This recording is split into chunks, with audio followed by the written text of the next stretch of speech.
Good morning everyone. आ रही है मेरी वॉइस सबको?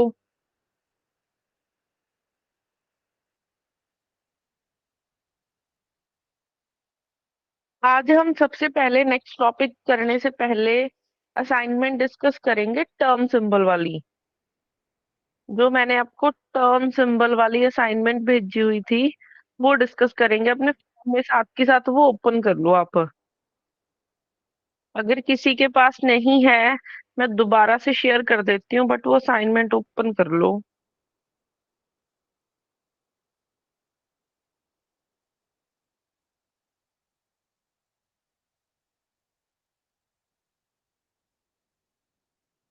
मैंने आपके ग्रुप्स में असाइनमेंट भी भेज दी है।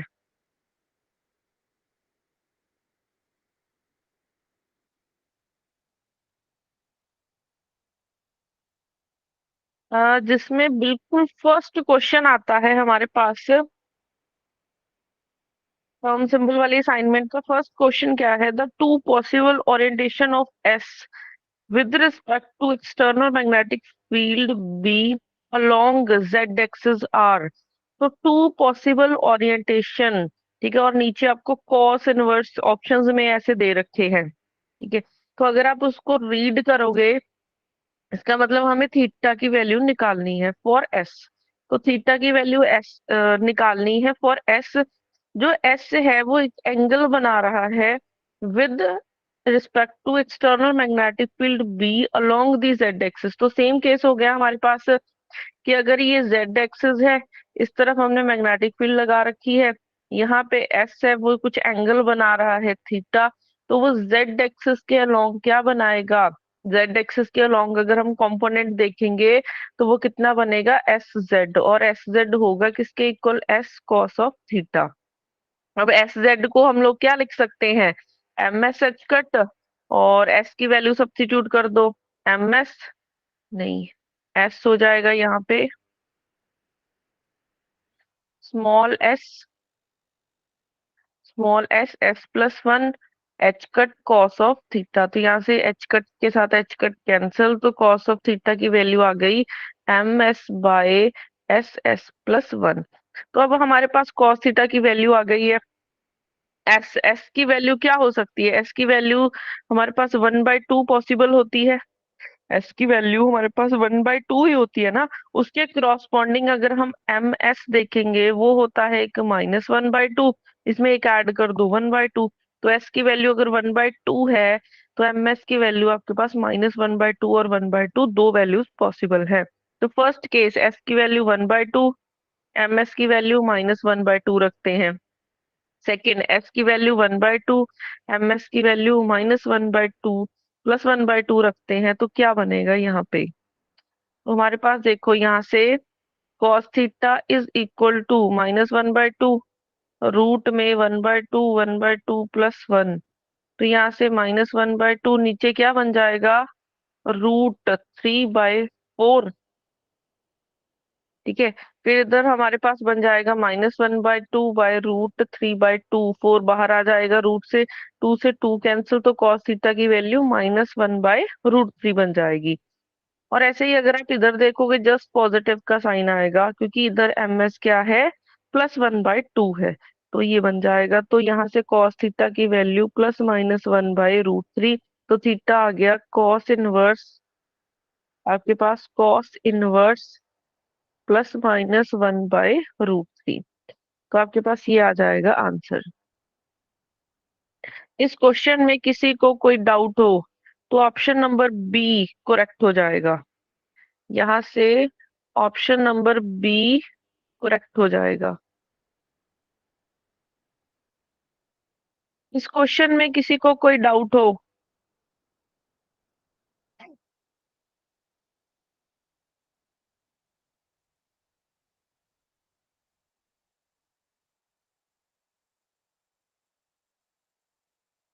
No ma'am.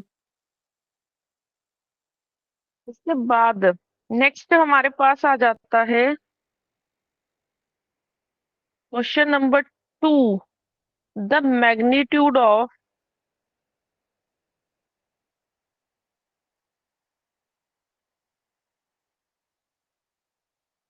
रिपीट करना है? किसी स्टूडेंट ने लिखा है रिपीट करना है। आप अपना माइक ऑन करके पूछ लो कि क्या चीज समझ में नहीं आई आपको इस क्वेश्चन में।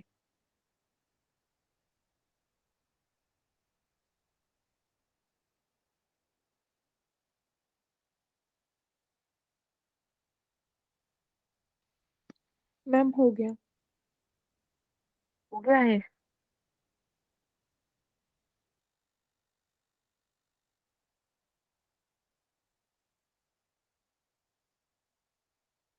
अगर कुछ दिक्कत आती है मेरे को बता देना, मैं रिपीट कर दूंगी, कोई दिक्कत नहीं है, बट बता देना।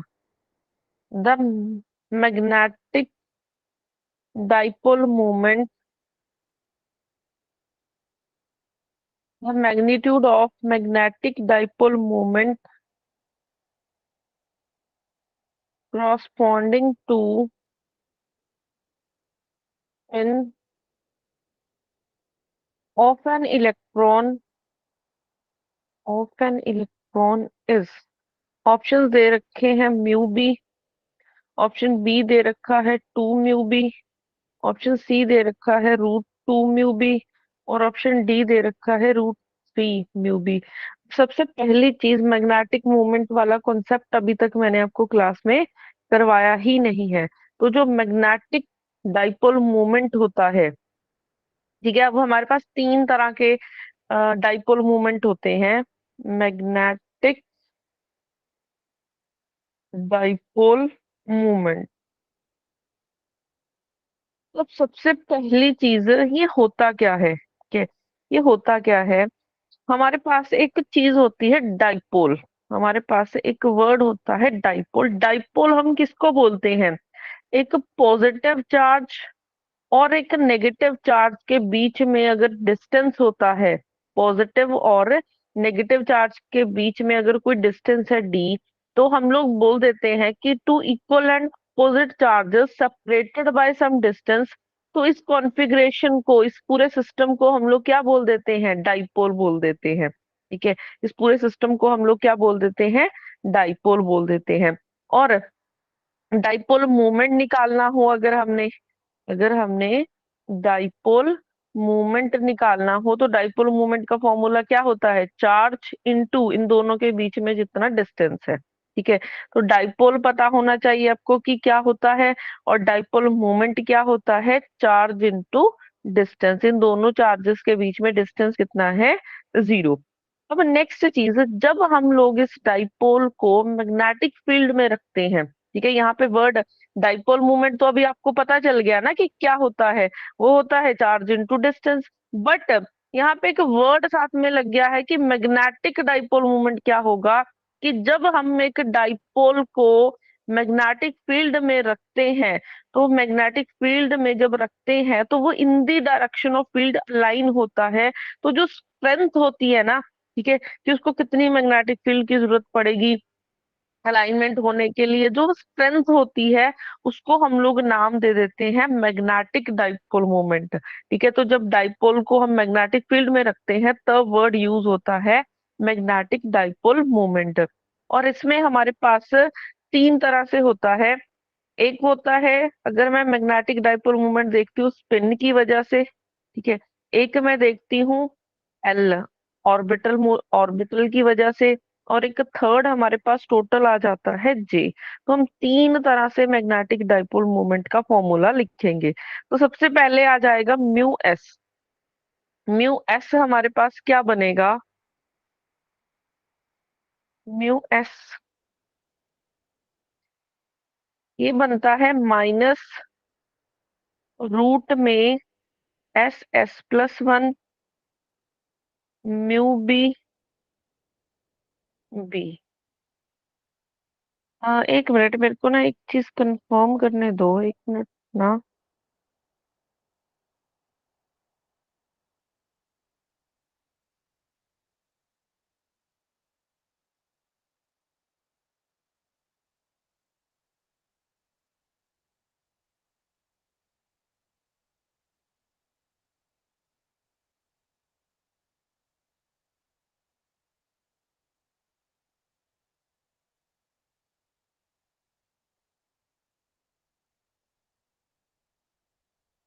यही बनेगा फॉर्मूला।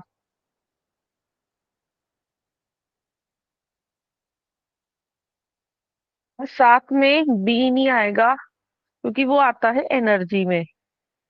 तो साथ में बी नहीं आएगा, ये बनेगा आपका formula.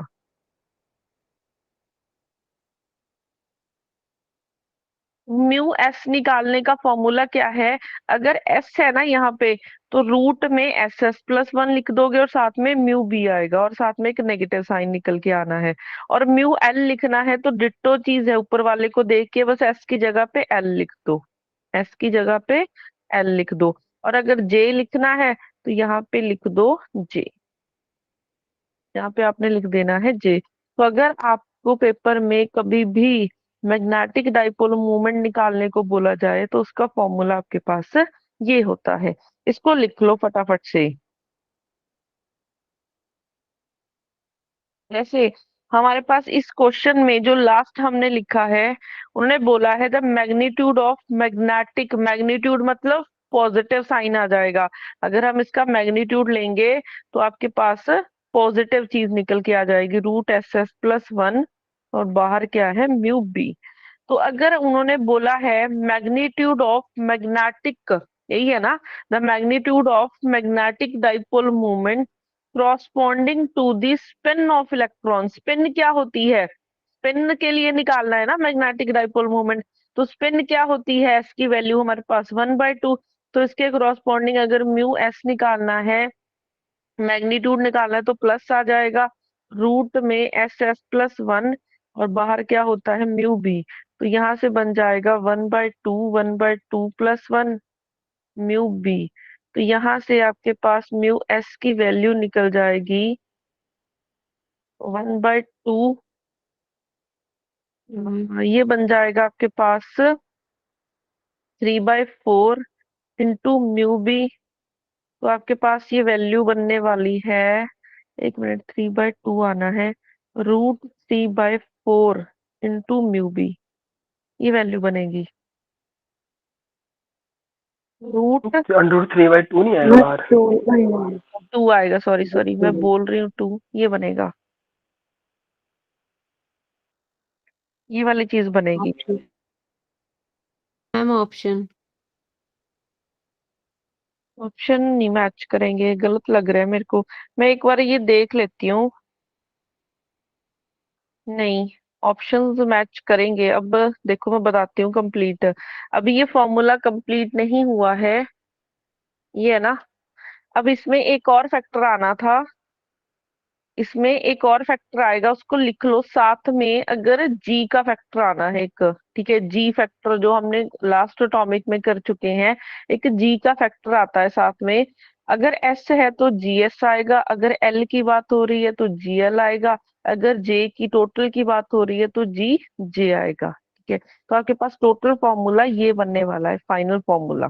G mu S magnetic moment का फॉर्मूला ये बनने वाला है एक। अभी ये फाइनल फॉर्मूला, इसमें अभी कोई और एडिशन नहीं करवाऊंगी, ये फाइनल फॉर्मूला है आपके पास। तो यहाँ पे जी एस है या फिर जी एल है या जी जे है, इनकी वैल्यूज हम ऑलरेडी निकाल चुके हैं।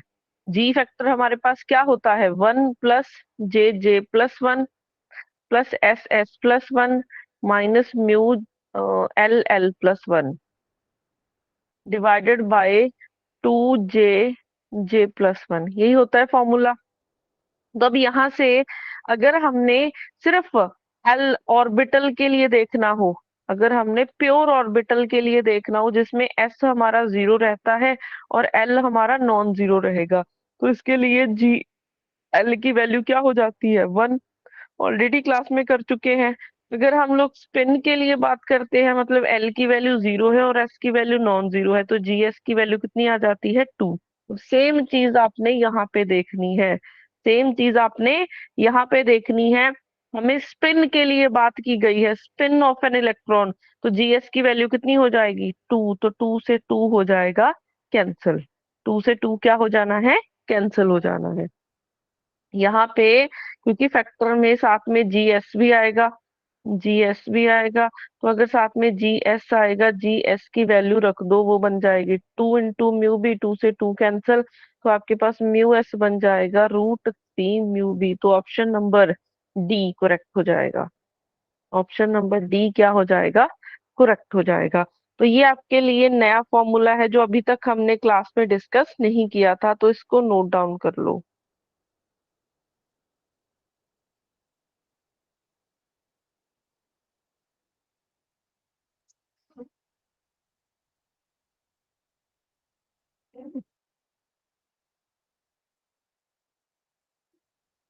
ठीक है, तो ये फॉर्मूले लिख लेना कि म्यू एस किसके इक्वल होता है, -√एस S plus one mu B into G S. अब उसके बाद नेक्स्ट आ जाता है क्वेश्चन नंबर 3। क्वेश्चन नहीं लिखूंगी, रीड कर लो जो आपने असाइनमेंट अगर ओपन कर रखी है साथ के साथ, कि बीम ऑफ इलेक्ट्रॉन है, each of rest mass m दे रखा है, charge E enters in a uniform magnetic field B along the z direction. Okay. The energy separation between the electron having a spin parallel and anti-parallel with the magnetic field is. तो इस question में देखो, magnetic field Z direction में apply कर रखी है इन्होंने, कि मैग्नेटिक फील्ड जेड डायरेक्शन में अप्लाई कर रखी है।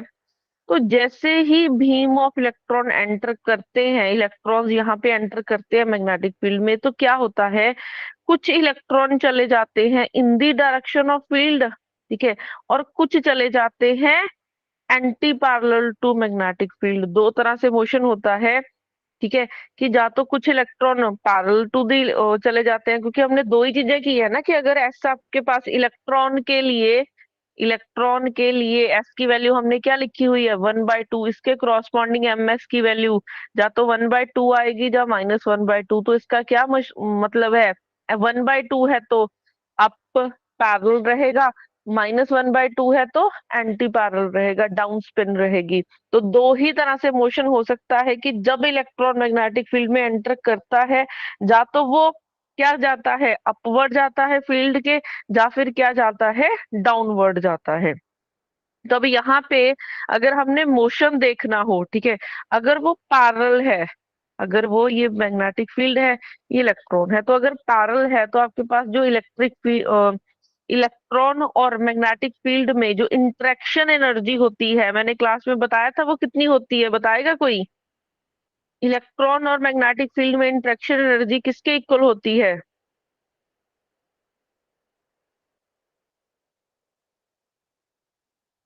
G mu B M J into B. -μ.b, यही लिखवाया था। यस, ये लिखवाया था मैंने आपको। E इज इक्वल टू जो इंटरेक्शन एनर्जी है, ठीक है। अब अगर किसी को नहीं पता है, मैं बता देती हूँ कि जब मतलब इलेक्ट्रॉन्स हैं, वो एंटर करते हैं मैग्नेटिक फील्ड में, तो इलेक्ट्रॉन और मैग्नेटिक फील्ड दोनों इंटरेक्ट करेंगे। तो जो इंटरेक्ट करने की इंटरेक्शन एनर्जी है, ठीक है, वो किसके इक्वल होती है, -μ.b। तो यहाँ पे जो म्यू बी है वो बोहर मैग्नेटोन होता है, और बोहर मैग्नेटोन की वैल्यू होती है EH/2m। अब यहाँ पे देखो डॉट प्रोडक्ट लगा हुआ है, मैंने क्या लगाया है, डॉट प्रोडक्ट लगाया है। तो अगर मैं डॉट प्रोडक्ट हटाऊंगी, तो डॉट प्रोडक्ट हटा के हम लोग क्या लिखते हैं, कॉस थीटा लिखते हैं।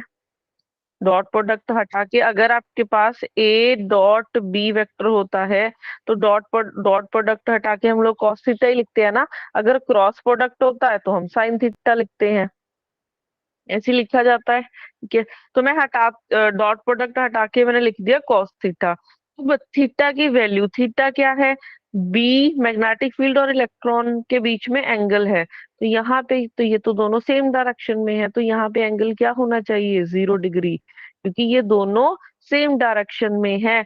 और cos 0 कितना होता है, cos 0 होता है हमारे पास 1। तो इसकी वैल्यू आ गई इंटरेक्शन एनर्जी की, जब वो अप स्टेट दोनों पैरेलल हैं, तो -μ_b। अब उसके बाद देखो, अगर वो एंटी पैरेलल होते हैं, मतलब कि मैग्नेटिक फील्ड इस डायरेक्शन में है, इलेक्ट्रॉन एंटी पैरेलल चला गया, ठीक है, उसके देन आपके पास इलेक्ट्रिक फील्ड की मतलब इंटरेक्शन एनर्जी की वैल्यू क्या बनेगी, डॉट प्रोडक्ट हटाओगे तो कॉस ऑफ थीटा। अब एंटी पैरेलल है तो एंगल बताएगा कोई कितना होगा, 180. 180 डिग्री, ठीक है। इन दोनों में एंगल कितना होगा? 180 डिग्री होगा। तो यहाँ पे हमारे पास क्या होगा? Minus mu B cos of 180 degree. Cos 180 होता है -1, तो यहाँ पे बन जाएगा +1। यहाँ पे आपके पास +1 बन जाएगा। तो एक जब अप जाता है तो इतनी एनर्जी है, डाउन जाता है तो इतनी है।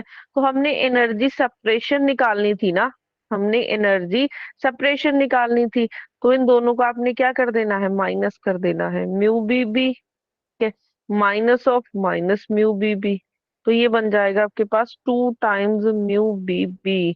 और म्यू बी की वैल्यू सब्स्टिट्यूट कर दो, E h cut by 2m into B, 2 से 2 कैंसल, तो E h cut b by m आ जाएगा आपका आंसर। तो ये है ऑप्शन नंबर ए ही आ रहा है। ऑप्शन नंबर ए आपका क्या हो जाएगा आंसर। इस क्वेश्चन में किसी को कोई डाउट हो?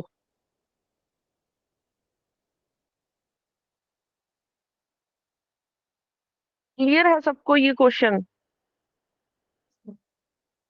अगर नहीं क्लियर बता दो, मैं रिपीट कर दूंगी। मैम अगर एक्स एक्सिस में होगा। मैग्नेटिक फील्ड तब भी सेम चीज है। Okay ma'am. वो पर्टिकुलर किसी एक डायरेक्शन में होना चाहिए, और वो चाहे एक्स में हो, वाई में हो, जेड में हो, तो एक ही डायरेक्शन है ना, उसमें नहीं फर्क पड़ेगा। Okay ma'am.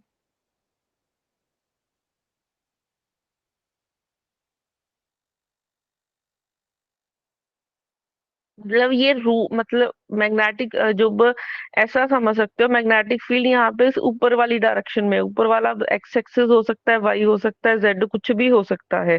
तो मेन ये है पॉइंटर यहाँ पे कि जो आपको पता होना चाहिए कि जब इलेक्ट्रॉन ने एंटर करना है, तो इलेक्ट्रॉन दो ही तरीके से जाएगा, या तो वो अपवर्ड जा सकता है या डाउनवर्ड, सिर्फ दो ही है, उसकी प्रॉपर्टी ही है ये। या तो वो अपवर्ड जाएगा या डाउनवर्ड। तो हमने अपवर्ड की एनर्जी निकाल ली, डाउनवर्ड की, दोनों को हमने माइनस कर लिया, तो हमें एनर्जी सेपरेशन पता चल गई। इतना काम किया हमने सिर्फ। और जब इलेक्ट्रॉन और मैग्नेटिक फील्ड इंटरेक्ट करते हैं तो उसकी energy minus mu B into B होती है। इतनी ये आपको पता होना चाहिए। उसके बाद क्वेश्चन नंबर 4 है। क्वेश्चन नंबर 4 क्या है? The number of possible spectroscopic terms of a one electron atom corresponding to n is equal to 4। तो हमने स्पेक्ट्रोस्कोपिक टर्म्स फाइंड करनी है। One electron atom, one electron atom with n is equal to 4। n is equal to 4 है तो कितनी spectroscopic terms बनेंगी? किया है किसी ने ट्राई ये? 7 बनेगी ma'am. 7। n is equal to 4 है, तो आपके पास n इज इक्वल टू 4 से हम लोग l की वैल्यू निकाल सकते हैं। l की क्या वैल्यू बनेगी? n इज इक्वल टू 4 से n की वैल्यू बननी चाहिए 0 से n-1 तक, यही होती है। तो यहाँ से 0 2 3 बन जाएगी, तो l की वैल्यू 0 1 2 3 ये बन जाएंगी। ठीक है। अब हमें l की वैल्यूज पता चल गई हैं। S1 इलेक्ट्रॉन सिस्टम, बोलो s की वैल्यू क्या लिखूं मैं? 1/2। एस तो एक इलेक्ट्रॉन है सिर्फ, तो सिंगल इलेक्ट्रॉन है, तो स्पिन की वैल्यू होनी चाहिए 1/2। तो एल और एस की वैल्यूज पता चल गई हैं।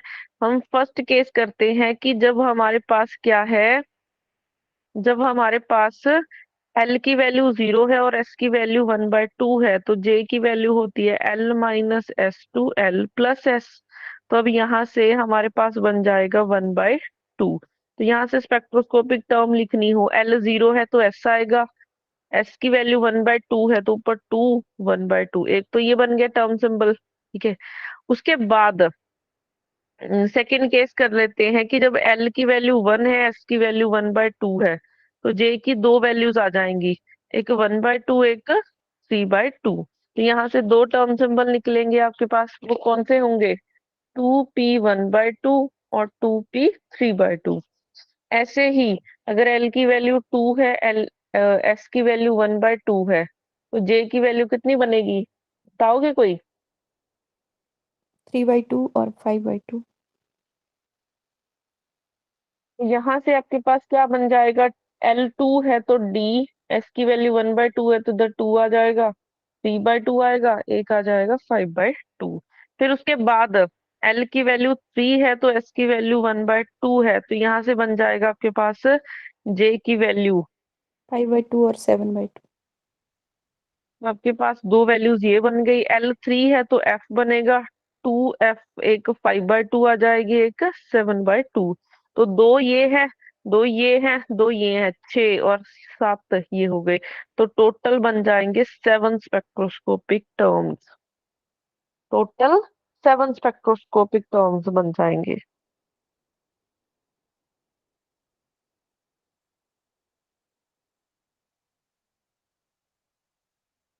ये है क्वेश्चन, ये सभी को।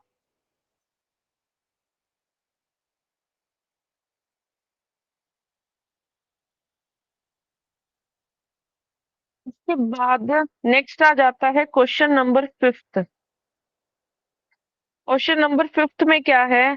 The angle between the orbital angular momentum and spin angular momentum for the, हमने एंगल निकालना है, ऑर्बिटल एंगुलर मोमेंटम L और स्पिन एंगुलर मोमेंटम S, ये निकालना है हमने।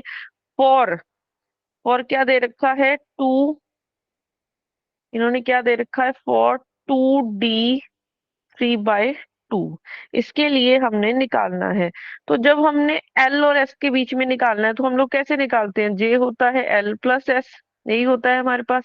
तो अगर J स्क्वेयर करेंगे हम लोग, तो L² + S² + 2L dot LS हो जाएगा, और साथ में थीटा हो जाएगा LS के बीच में। तो यहाँ से अगर हमने कॉस ऑफ थीटा निकालना है, कॉस ऑफ थीटा निकालेंगे तो J² - L² - S²/2LS, value substitute कर दो।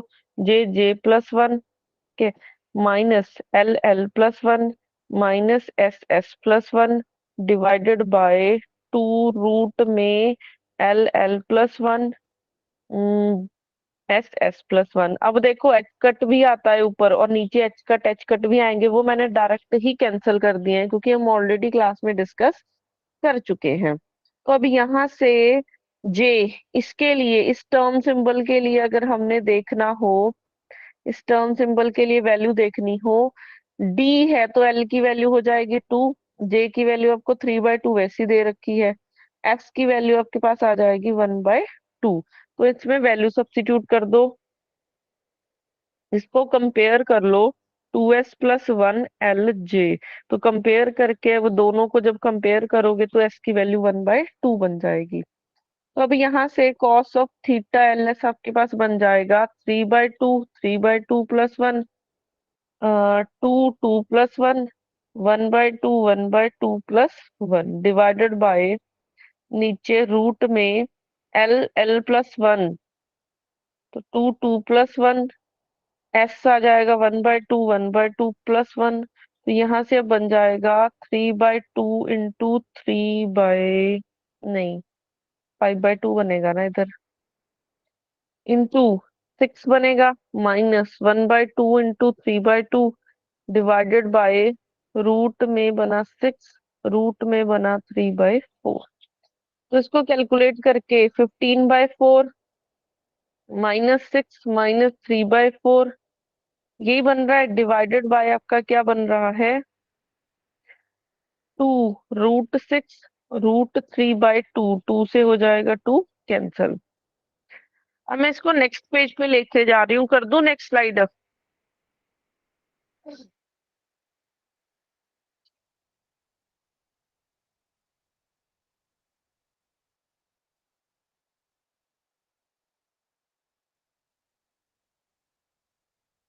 लिख लो इसको जल्दी से।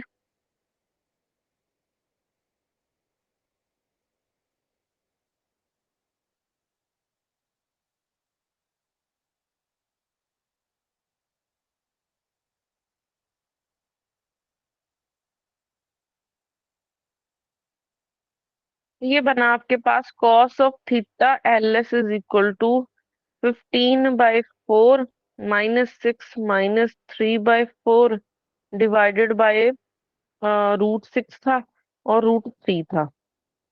तो इसको सॉल्व करो, एलसीएम आ जाएगा 4, 15 -24 -3 डिवाइडेड बाय नीचे बन जाएगा √8।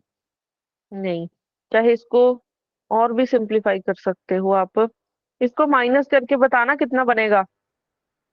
-12 डिवाइडेड बाय, अगर आप इसमें रूट में से ले लेना कुछ बार।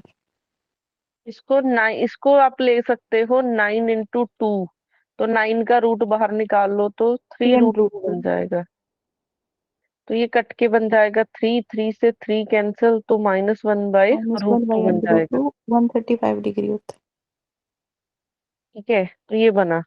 अब यहाँ से आपको क्या दे रखा है इन्होंने, हाँ, दूसरी तरह से दे रखा है कि 45 डिग्री होगा, 62 डिग्री होगा, 90 डिग्री होगा, जब 135 डिग्री होगा। तो यहाँ से माइनस है। ठीक है, वैसे तो देखो 1/√2 कब आता है, cos 45 डिग्री पे 45 आता है। इसमें ठीक है, बट फर्स्ट में तो ये आएगा नहीं, 45 तो होगा नहीं, क्योंकि cos 45 √1/2 होता है। बट ये आ रहा है नेगेटिव, इसका मतलब ये सेकंड में गया है। तो अगर इसी को सेकंड में भेजना है तो इसमें 90 प्लस करना पड़ेगा। तो 90 प्लस करोगे, ये cos 135 डिग्री बन जाएगा, और सेकंड में जाते ही ये क्या हो जाएगा, नेगेटिव। तो आपके पास थीटा की वैल्यू 135 डिग्री आ जाएगी। तो ऑप्शन नंबर डी करेक्ट हो जाएगा। यहाँ से ऑप्शन नंबर डी हमारा क्या हो जाएगा, करेक्ट हो जाएगा।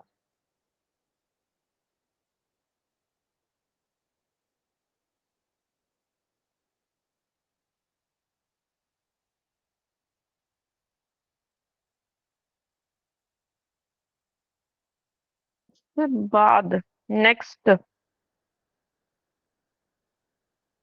इसको लिख लो पहले।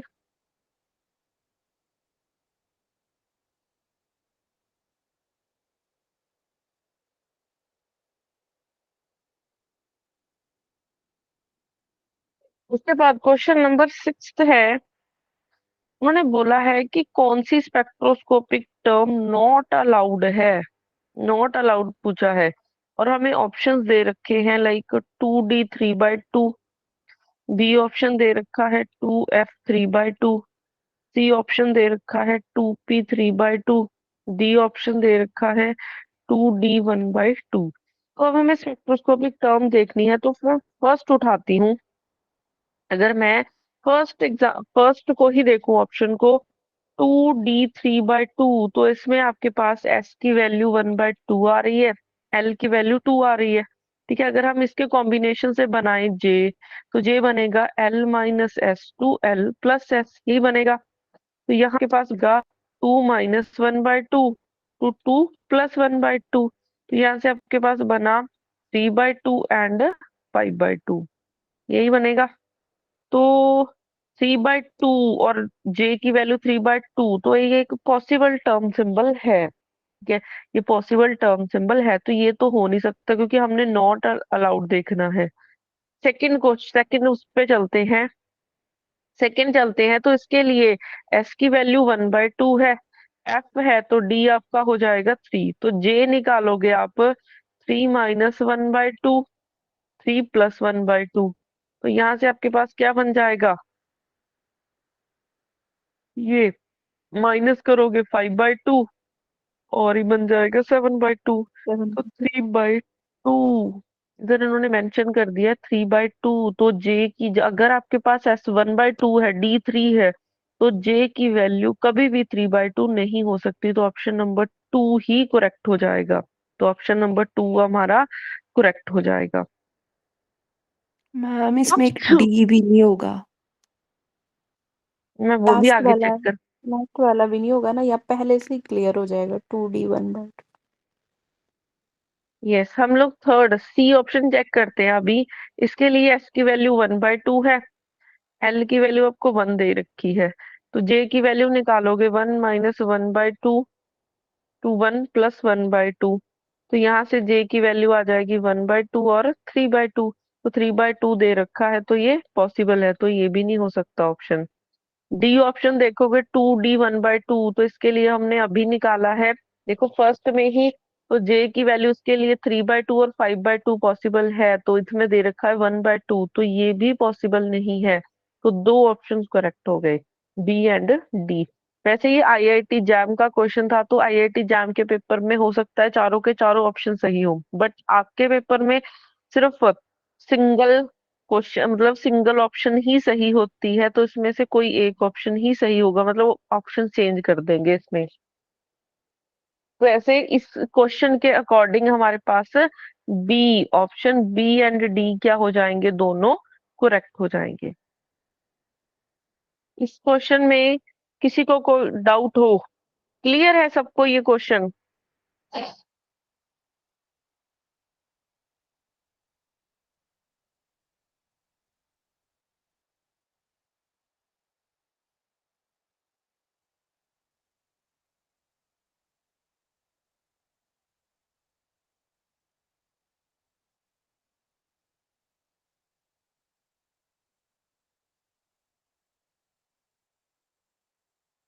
इसके बाद अगर किसी को नहीं है डाउट, नेक्स्ट चलते हैं क्वेश्चन नंबर 7 पे। क्वेश्चन नंबर 7 क्या है? हमारे पास स्टेट है इन विच आई की वैल्यू आपको 4 दे रखी है, एस की वैल्यू दे रखी है 1/2। The orientation of the total angular momentum with respect to z-axis for the state with possible j and mj is। नहीं, इन्होंने ना आई नहीं है यहाँ पे आई की बजाय इनको जे देना चाहिए था, ये टाइपिंग मिस्टेक की हुई है। ये आई नहीं होगा, ये जा तो जे होगा या फिर ये होगा एल, दोनों में से कोई एक चीज होनी है ये।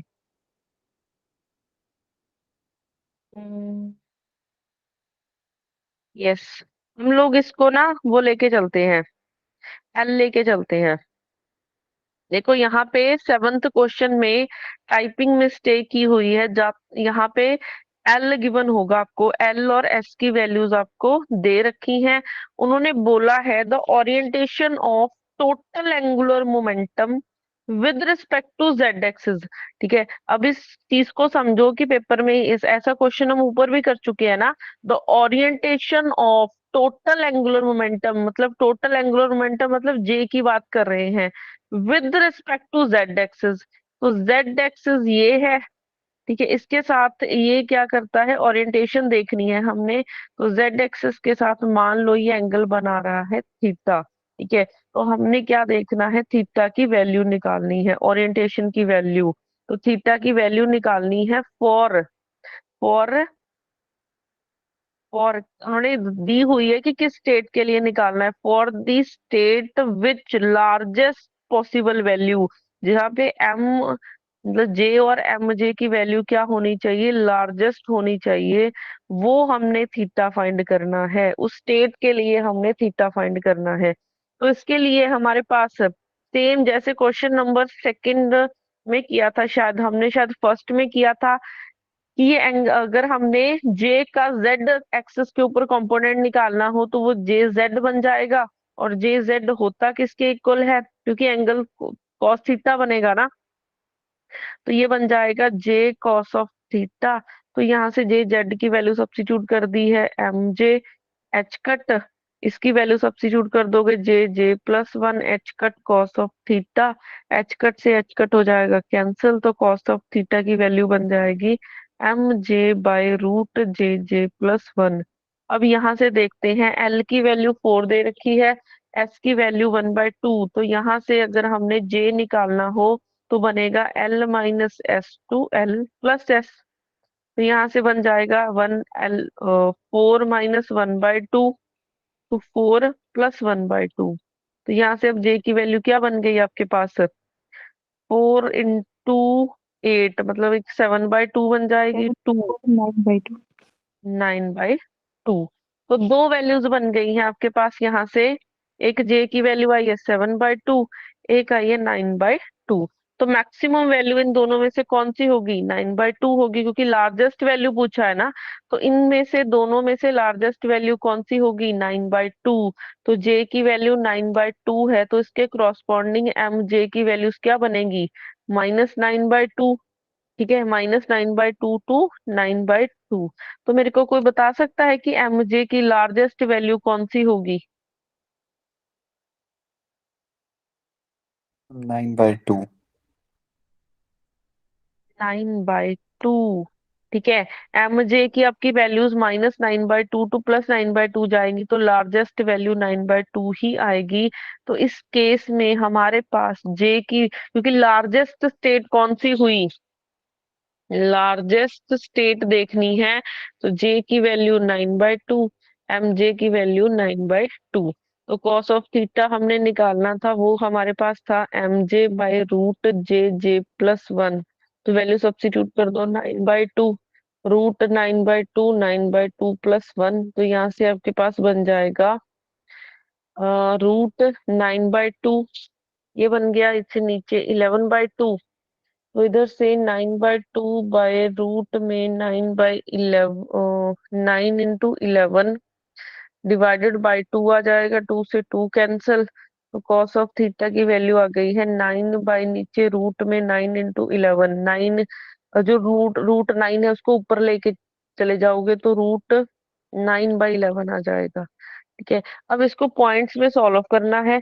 अब आपके पेपर में देखो, किसी के भी एग्जाम में कैलकुलेटर तो अलाउड ही नहीं है। ठीक है, आपके एग्जाम में कैलकुलेटर तो अलाउड ही नहीं है, तो वो कैलकुलेशन ऐसी दे देंगे जहां पे आपको कैलकुलेटर की जरूरत ही ना पड़े। जैसे हमने पीछे क्वेश्चन किया था ना कि कॉस इज -1/रूट आ रहा था, तो इसको सॉल्व करके हमने अगर थीटा निकालना है तो मेरे को कोई कैलकुलेटर या फिर कोई कॉस थीटा के टेबल की, साइन थीटा के टेबल की जरूरत ही नहीं है। तो इसलिए पेपर में आपको कैलकुलेशन इजी वाला ही क्वेश्चन देंगे, या फिर वो √9/11 तक छोड़ देंगे। जैसे इस क्वेश्चन में तो पॉइंट्स में दे रखा है ना आपको, तो वो पॉइंट्स में जाने की जरूरत ही नहीं है। पॉइंट्स में जाने की जरूरत ही नहीं है।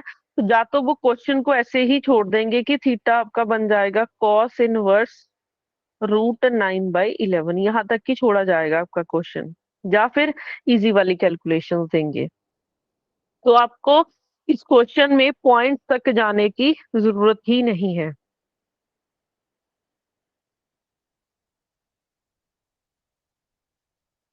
वैसे मेरे को एक चीज बताओ कि अगर हम लोग √9/11 को पॉइंट्स में लिखना हो तो क्या बनेगा?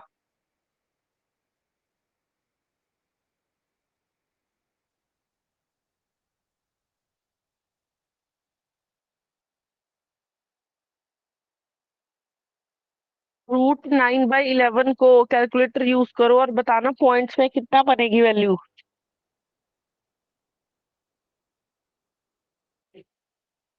0.9। 0.9 बनेगी मैम।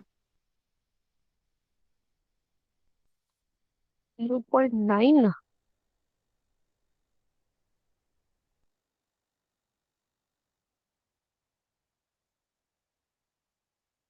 इसको 3/√11 भी लिख सकते हैं ना मैम, फिर 0.9 आ जाएगा, तो उसको डिग्री में चेंज कर लेंगे 180/π करके। हाँ, जैसे मर्जी कर सकते हो आप।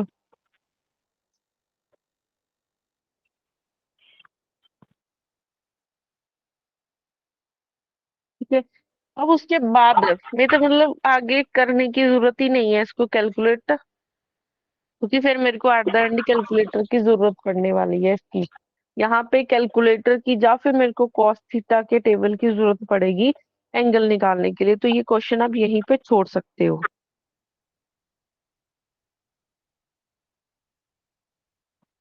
उसके बाद नेक्स्ट आ जाता है क्वेश्चन नंबर 8।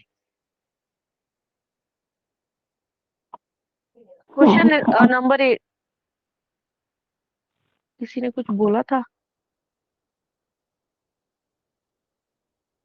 क्वेश्चन नंबर 8 अभी बताना आप क्या बोल रहे थे। मैंने इसकी वैल्यू के लिए बोल रहे थे, पर चुन के छोड़ देना है। वैल्यू इसके आगे सॉल्व करने की जरूरत ही नहीं है इसको, अब यही तक छोड़ दो क्वेश्चन को।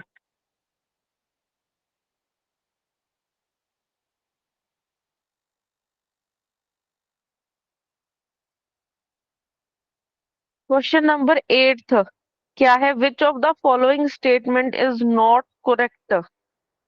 विच of the following statement is not correct? Option दे रखे हैं, नहीं। स्टेटमेंट क्या है? The difference of spin orbit correction to energy between the spin down and spin up electron in the hydrogen like atom will,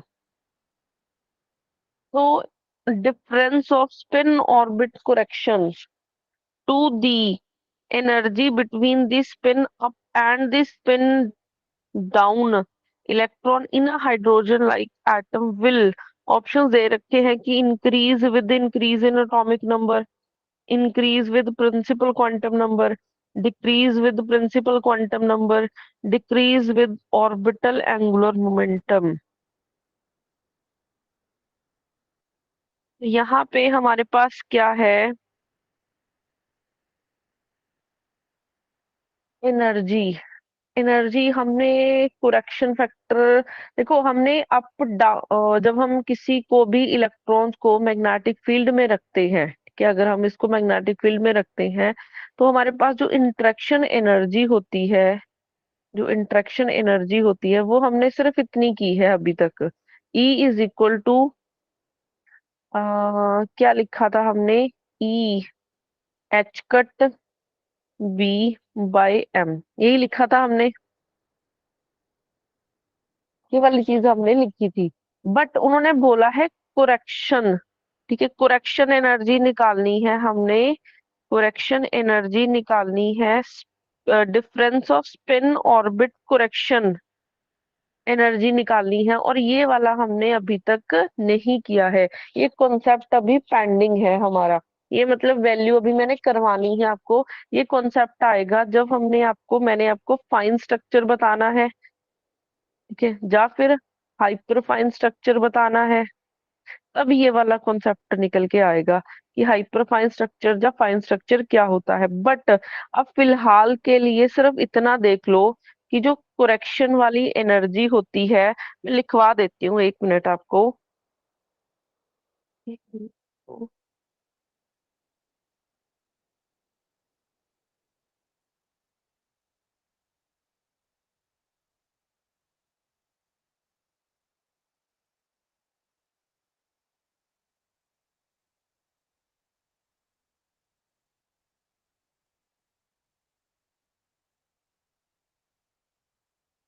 yes, आप लिख लो correction energy, नाम लिख लो हेडिंग बना के इसको, कोरेक्शन एनर्जी ड्यू टू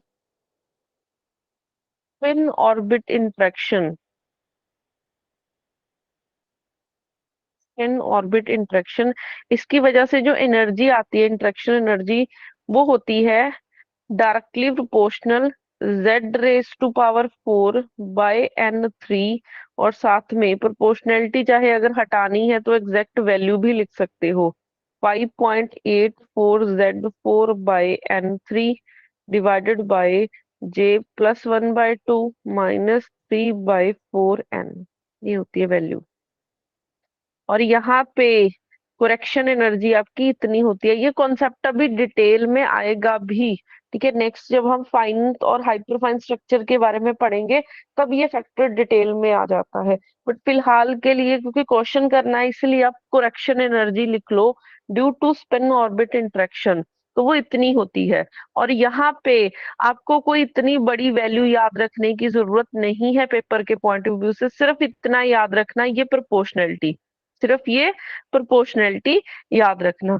तो अगर इस क्वेश्चन में आप ऑप्शन चेक करोगे तो जो ये कोरेक्शन एनर्जी है ये इंक्रीज होती है जैसे ही आप एटॉमिक नंबर, जेड हमारे पास क्या होता है?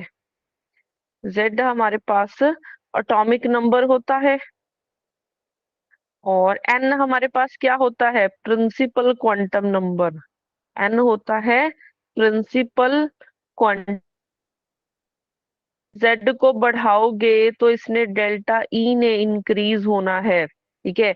और अगर आप N को बढ़ाओगे डेल्टा E ने क्या होना है, डिक्रीज होना है। तो अगर आप ऑप्शन चेक करोगे, option number A increase with increase in atomic number, तो ऑप्शन ए भी हो सकता है। फिर उसके बाद option number B decrease with the principal quantum number, ठीक है। डिक्रीज विद, देखो इसमें दो ऑप्शंस हो सकते हैं। एक तो ऑप्शन नंबर हो गया ए, एक तो ऑप्शन नंबर हो गया ए, जिसमें उन्होंने बोला है कि increase with the increase in atomic number. फिर उसके बाद एक बन रहा है कि अगर मैं एन को इंक्रीज करती हूँ, decrease with the principal quantum number, अगर मैं एन को इंक्रीज करती हूँ तो डेल्टा ई ने डिक्रीज होना है, ठीक है। डेल्टा ई ने क्या होना है, डिक्रीज होना है। तो ऑप्शन नंबर बी बन सकता है। बट अब आप, हमारे पास दो ऑप्शंस है जो करेक्ट हो रहे हैं, बट उन्होंने स्टेटमेंट में मेंशन किया हुआ है हाइड्रोजन लाइक के लिए बताना है।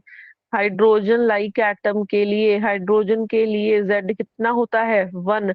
तो यहाँ से Z वाली टर्म ही खत्म हो जाएगी। Z को अगर आपने 1 सब्स्टिट्यूट कर दिया तो प्रोपोर्शनैलिटी हटी जाएगी, तो Z 1 हो गया। तो इसमें से ऑप्शन नंबर बी हमारा क्या होने वाला है, करेक्ट होने वाला है। ऑप्शन नंबर बी क्या होने वाला है, करेक्ट होने वाला है। आया ये समझ में, या फिर इसको रिपीट करूं?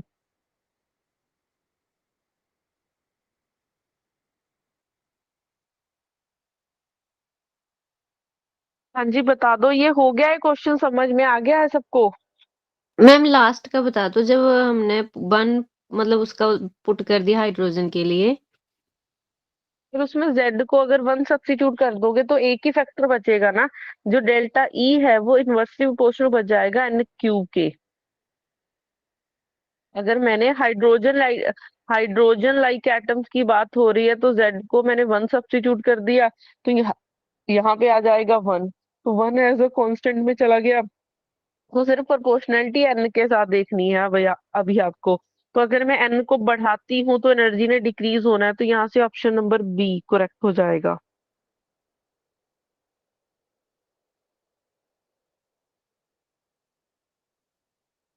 तो ये नॉट करेक्ट है मैम। मैंने नॉट करेक्ट पूछा हुआ है। नॉट करेक्ट थोड़ी होगा मैम फिर। यस, मैं ना एक्चुअली करेक्ट वाला बताने लग गई थी। आपको पूछा है नॉट करेक्ट, नॉट करेक्ट मतलब ऑप्शन नंबर सी बनने वाला है फिर, क्योंकि डेल्टा डी जो डेल्टा ई है वो इनवर्सली प्रोपोर्शनल है N³ के। तो अगर आप N को बढ़ाते हो तो डेल्टा ई डिक्रीज होगा, अगर आप N को कम करोगे तो डेल्टा ई हमारा इंक्रीज होगा। तो अगर आप देखोगे ऑप्शन नंबर बी में ये चीज दे रखी है, ऑप्शन उन्होंने पूछा है अगर इनकरेक्ट तो ऑप्शन नंबर बी तो नहीं हो सकती। बट सी में, ऑप्शन नंबर सी में उन्होंने क्या बोला है, इंक्रीज होगा delta E with increase of delta N. तो ये तो वाली चीज तो नहीं बन रही है ना, क्योंकि ये दोनों तो इनवर्सली हैं। तो option number C incorrect option है, तो सी हमारा करेक्ट हो जाएगा। तो इसमें ऑप्शन नंबर सी हमारी क्या हो जाएगी, करेक्ट ऑप्शन बनेगी। मैंने इनकरेक्ट देखा ही नहीं था, करेक्ट के अकॉर्डिंग बताने लग गई थी। उसके बाद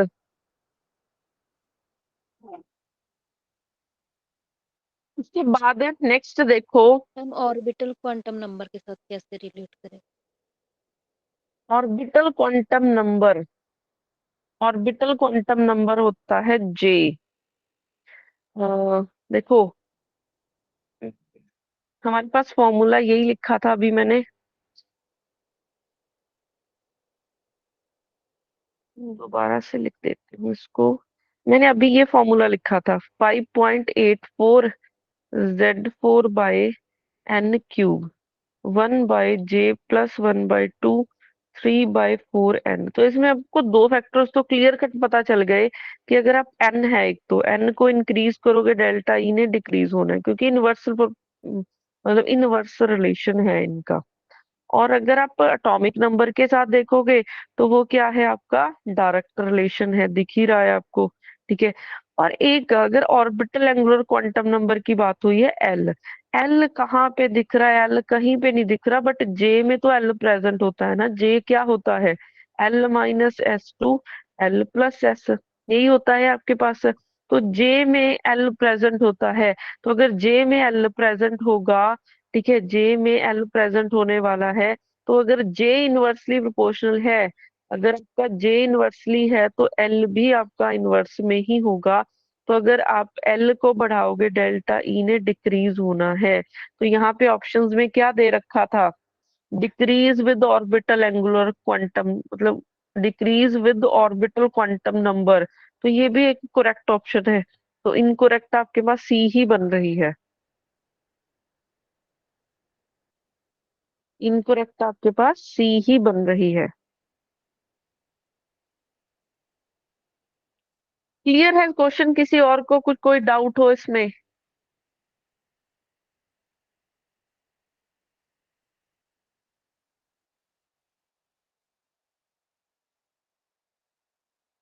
फिर बाद नेक्स्ट आ जाता है क्वेश्चन नंबर 9।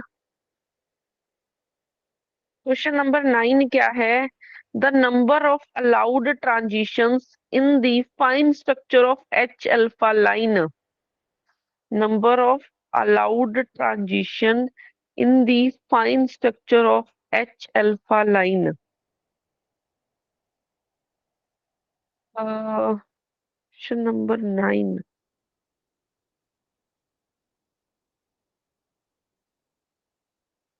ये वाला ना क्वेश्चन फिलहाल आपको स्किप करना पड़ेगा, क्योंकि ये कॉन्सेप्ट अभी हमने किया नहीं है।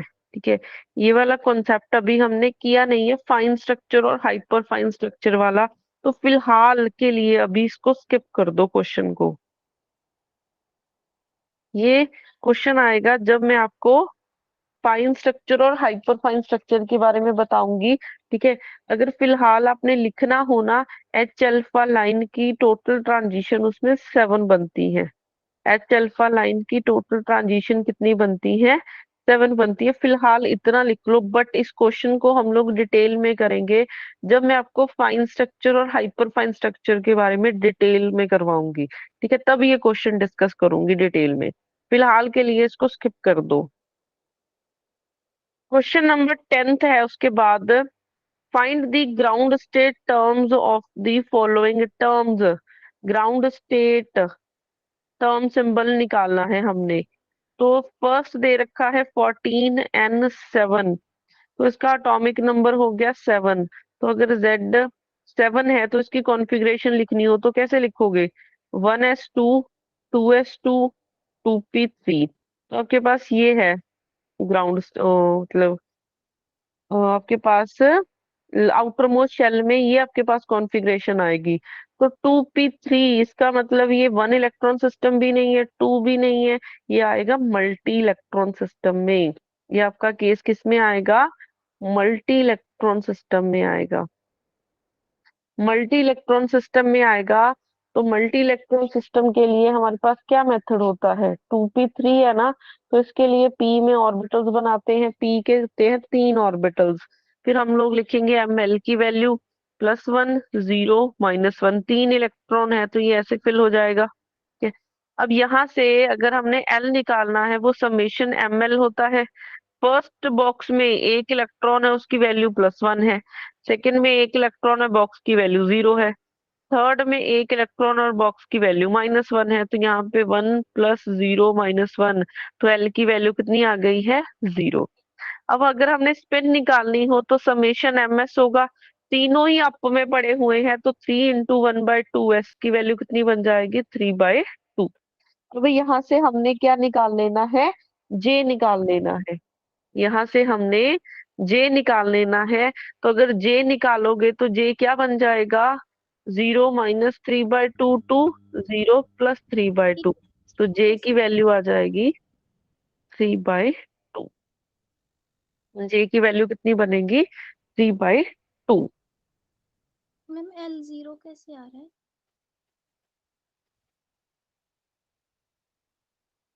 यहाँ मैम से ना 3 लिखा गया है, मैम 3 हटा दो यहाँ पे। आना चाहिए था यहाँ पे।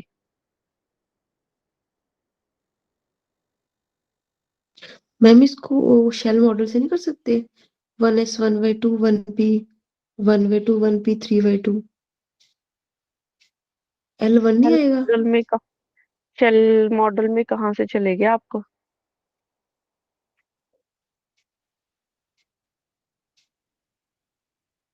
शेल मॉडल में कहाँ पे चलेंगे आप? ये टर्म सिंबल का क्वेश्चन है तो ये टर्म सिंबल से ही सॉल्व होना है। एल की वैल्यू 0, फर्स्ट बॉक्स में देखो, फर्स्ट बॉक्स में एक इलेक्ट्रॉन है और उसका ml की वैल्यू है +1। सेकंड में एक इलेक्ट्रॉन उसके लिए 0 है, थर्ड में एक इलेक्ट्रॉन है तो वैल्यू कितनी है -1। तो तीनों को जब ऐड ऑन करोगे तो आपके पास एल की वैल्यू 0 बन जाएगी। तो इसके लिए एक ही टर्म सिंबल आएगा। हाइड्रोजन के लिए हाइड्रोजन के लिए 2p3 आ रहा है ना, तो इसके लिए एक ही टर्म सिंबल आ रहा है। s की वैल्यू 3/2, l की वैल्यू 0 है तो j की वैल्यू 3/2। तो टर्म सिंबल क्या बनेगा आपके पास? 4s 3/2, ये बनेगा टर्म सिंबल। और सिंगल ही आ रहा है तो इसका यही आपका ग्राउंड स्टेट का टर्म सिंबल होगा। ग्राउंड स्टेट का ही टर्म बनेगी ये। उसके बाद सेकंड आपको दे रखा था 12c6, तो इसका एटॉमिक नंबर है 6, तो इसकी कॉन्फ़िगरेशन लिखनी हो 1s2 2s2 2p2। तो 2p2 है तो p में कितने बनते हैं आपके पास? इसको हम लोग 2 इलेक्ट्रॉन सिस्टम से भी सॉल्व कर सकते हैं, इससे भी सॉल्व कर सकते हैं हम लोग। ठीक है, आपको 2 इलेक्ट्रॉन, p में 2 इलेक्ट्रॉन पड़े हुए हैं तो 2 electron in the same shell, 2 electron in the same shell, ये हम क्वेश्चन ऑलरेडी कर चुके हैं, बट आप लोग इसको मल्टी इलेक्ट्रॉन सिस्टम वाले उससे भी कर सकते हो। 2p2 है ना, तो यहाँ पे p में कितने हैं? 2 इलेक्ट्रॉन्स है। p में 2 इलेक्ट्रॉन्स है तो ml की वैल्यू हो जाएगी +1 0 -1। तो यहाँ से आपके पास l बन जाएगा समेशन ml। तो यहाँ से बनेगा, ये फर्स्ट बॉक्स में एक इलेक्ट्रॉन है उसकी वैल्यू है +1, सेकंड में एक इलेक्ट्रॉन है बट वैल्यू है 0। तो यहाँ से आपके पास एल की वैल्यू आ जाएगी 1, एल की वैल्यू आ जाएगी 1। और एस की निकालनी है, वो समेशन एम एस होगा।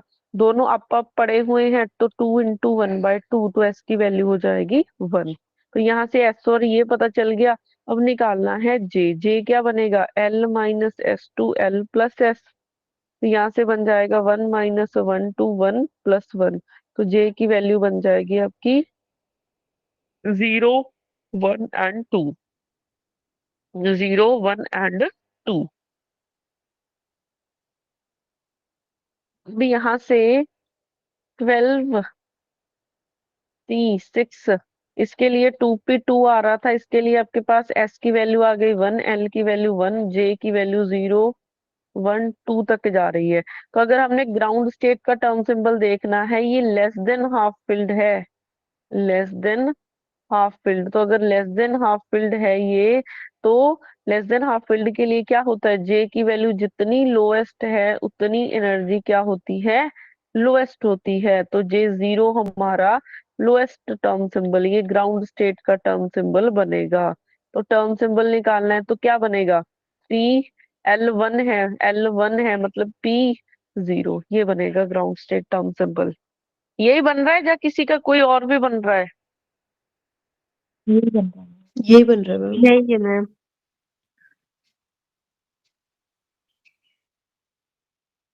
नेक्स्ट में मोर देन हाफ फील्ड आएगा तो 3p2 हो जाएगा।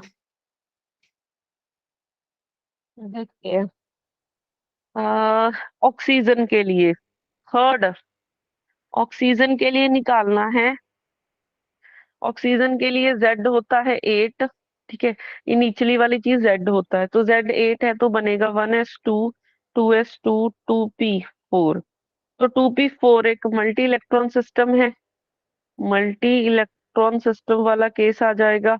तो P है ना आपका, तो 2p4 के लिए लिखना है, P में होते हैं 3 बॉक्सेस, ml की वैल्यू +1 0 -1। तो पहले एक अप रखते हैं फिर एक हमें डाउन रखना पड़ेगा।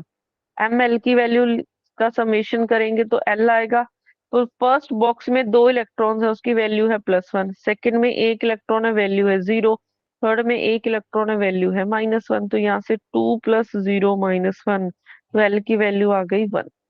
एल की वैल्यू कितनी आ गई? 1। अब उसके बाद वो हमें निकालना है एस। एस से होगा summation M S. First box में मैंने आपको बताया था ना कि एक अप है एक डाउन है, तो इसकी वजह से आएगा 0।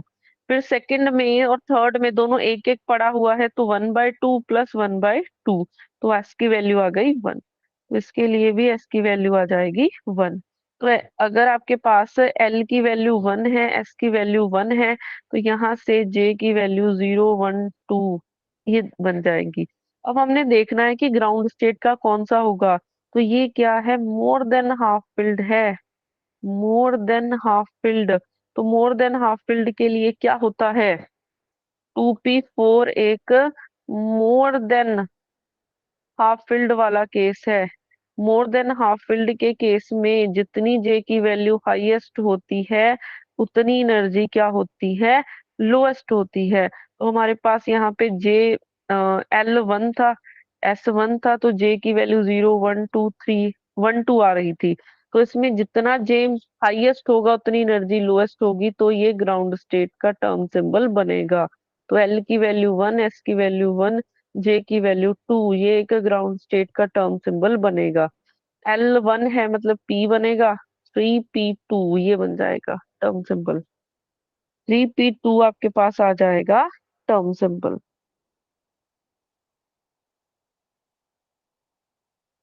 क्लियर है क्वेश्चन?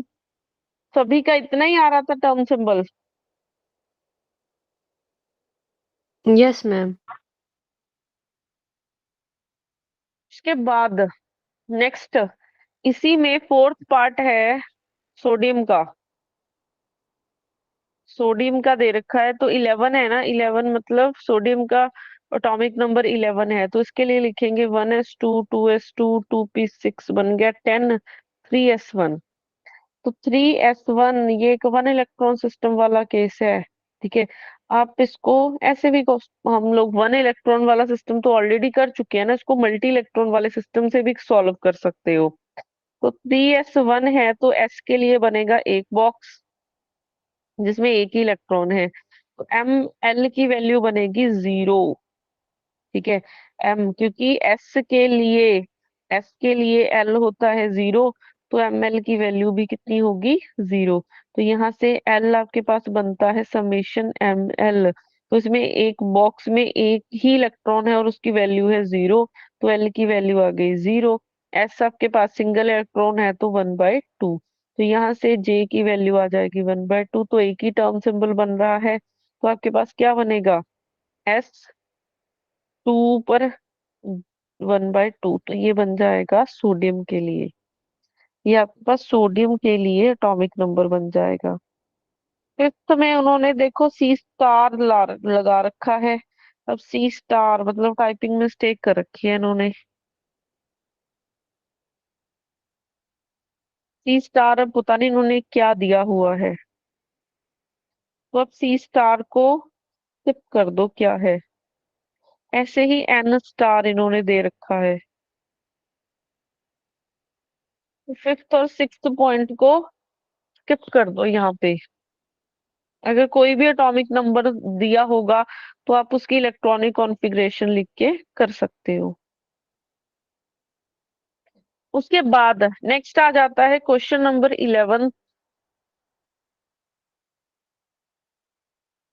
नेक्स्ट आपके पास क्वेश्चन नंबर 11 आ जाएगा। क्वेश्चन नंबर 11 में क्या है? The electronic configuration of magnesium. Magnesium की इलेक्ट्रॉनिक कॉन्फ़िगरेशन आपको दे रखी है। वो कितनी दे रखी है? 1s2 2s2 2p6 3s2 3p6, उसके बाद 3d5 4s2 3d5 ये दे रखी है electronic configuration. The ground state term of an atom is, हमें ग्राउंड स्टेट टर्म फाइंड करनी है। Find ground state term. तो ग्राउंड स्टेट टर्म के लिए इसमें आउटरमोस्ट शेल कौन है? 3d5 है। 3d5, तो 5 ये मल्टी इलेक्ट्रॉन सिस्टम वाला हो गया। डी के लिए बनते हैं 5 बॉक्सेस, डी के लिए 5 बॉक्सेस बनते हैं, और ml की वैल्यू +2 +1 0 -1 -2, 5 है तो सब में सिंगल सिंगल ही रखा जाएगा। ठीक है, तो अभी यहाँ पे अगर एल की वैल्यू निकालनी है, वो समेशन ml, फर्स्ट में 1 इलेक्ट्रॉन है और कितने हैं आपके पास, उसकी वैल्यू +2। फिर सेकंड बॉक्स में 1 इलेक्ट्रॉन है, उसकी वैल्यू +1 है। थर्ड में 1 इलेक्ट्रॉन है, वैल्यू है 0। फोर्थ में 1 इलेक्ट्रॉन है, वैल्यू -1 है। फिफ्थ में 1 इलेक्ट्रॉन है, उसकी वैल्यू -2 है। तो इनको इकट्ठा करोगे, 2 + 1 + 0 -1 -2, तो ये हो जाएंगे कैंसल, तो यहाँ से एल की वैल्यू आ जाएगी 0। ठीक है, एस की वैल्यू निकालनी है, सब में सिंगल सिंगल इलेक्ट्रॉन प्रेजेंट है, तो अगर सब में सिंगल सिंगल इलेक्ट्रॉन प्रेजेंट है तो 5 इलेक्ट्रॉन है और सबकी वैल्यू कितनी है, 1/2, तो 5/2 आ जाएगी एस की वैल्यू। ठीक है, तो यहाँ से अगर जे निकालोगे, जे की वैल्यू भी 5/2 ही बन जाएगी, जे की वैल्यू भी 5/2 ही बन जाएगी। तो एक ही टर्म सिंबल निकल के आएगा आपके पास, एक ही टर्म सिंबल निकल के आ रहा है यहाँ पे।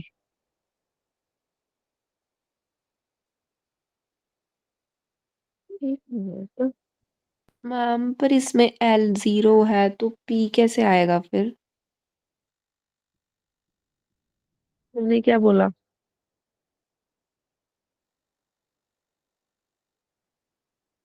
एल 0 है तो एस बनेगा आपके पास। ऑप्शन यही आ रहा है एस फिर। की, ये एस की वैल्यू कितनी है, 5/2, एस की वैल्यू 5/2 है तो आपके पास बन जाएगा 6 5/2, ये बनेगा। ये मैम ऑप्शन नंबर मैंने एक। ऑप्शन में आप गलत दिया था ना मैम, इसलिए कंफ्यूजन हो रहा था। कोई बात नहीं, ऑप्शन नंबर ए करेक्ट हो जाएगा। मैम जी, मैम आउटर मोस्ट शेल का कैसे पता चलेगा? मैम क्वेश्चन में दिया है ना 4s2, तो मैम 3d5 लेना है या 4s2 लेना है? 3D की एनर्जी ज्यादा होती है 4s से, पहले फिलिंग 4s में की जाती है, फिर 3D में।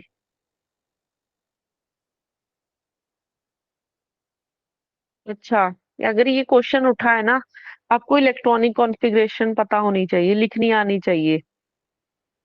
इलेक्ट्रॉनिक कॉन्फ़िगरेशन लिखने का मेथड सीख लो।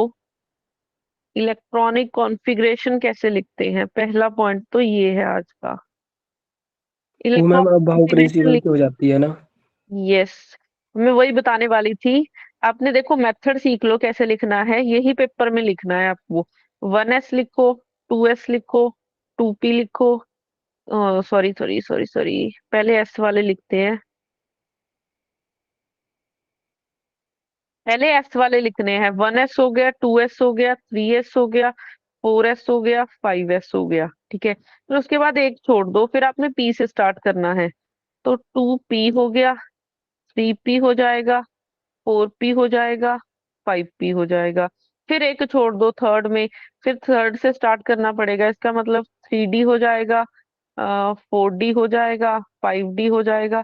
फिर एक छोड़ दो, फिर आपको आगे डी के बाद आता है एफ। ठीक है, एफ आएगा, फिर आपके पास आपको स्टार्ट करना पड़ेगा 4 से, तो 4f, 5f and up to so on. ठीक है, अब आपने ऐसे स्टार्ट करना है लिखना।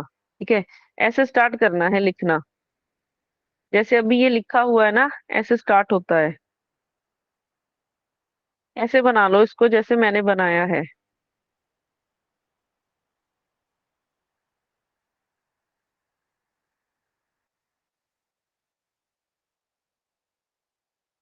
अब आपने लिखना कैसे है, तो मैं ब्लैक कलर से बना देती हूँ। मतलब स्टार्ट करना है यहाँ से। ठीक है, स्टार्ट करना है जहां से मैंने ये ब्लैक डॉट लगाया है।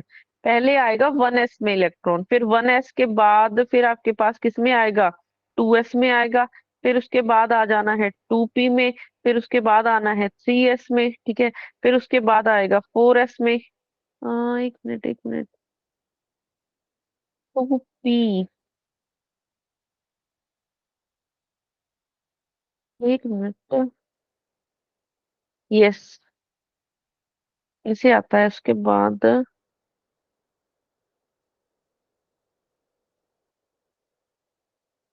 3s के बाद आता है 3p में, फिर उसके बाद आता है 4s, फिर उसके बाद आता है 3d में। ठीक है, ऐसे इलेक्ट्रॉन्स की कॉन्फ़िगरेशन चलती है। इसको ऐसे लिख लो राइट साइड पे, 1s 2s 2p 3s 3p 4s, फिर आता है 3d, फिर उसके बाद आएगा 4p and up to so on. तो इलेक्ट्रॉन की फिलिंग पहले 3d में की जाती है, मतलब पहले 4s में की जाती है, फिर उसके बाद होती है 3d में। तो ये है ऑर्डर इलेक्ट्रॉनिक कॉन्फ़िगरेशन लिखने का। ये आपका ऑर्डर है इलेक्ट्रॉनिक कॉन्फ़िगरेशन लिखने का। तो अगर आपको जैसे पेपर में इन्होंने ऐसे दे दिया गया 3d5 4s2, तो आप कंफ्यूज नहीं होना है, क्योंकि 3d वाला पहले मतलब 4s की एनर्जी कम है, इसलिए लास्ट में फिलिंग हुई है 3d में, तो ये आउटर मोस्ट बनेगा, आउटर मोस्ट का। ठीक है, मैं इलेक्ट्रॉनिक कॉन्फ़िगरेशन लिख रही थी ना, तो इस लाइन को रट लो अगर आपने इलेक्ट्रॉनिक कॉन्फ़िगरेशन लिखनी है। 1s 2s 2p 3s 3p 4s 3d 4p and up to सोन चलता चला जाएगा। बस इतनी की लाइन याद रखनी है, इसके बाद वाला तो कोई यूज ही नहीं होता है, क्योंकि इतना हायर वाले पे तो वो जाते ही नहीं है, इतने हायर पे तो वो जाते ही नहीं है। अगर आपने इसी से देखना हो ना, ये ऐसे लिखा जाता है।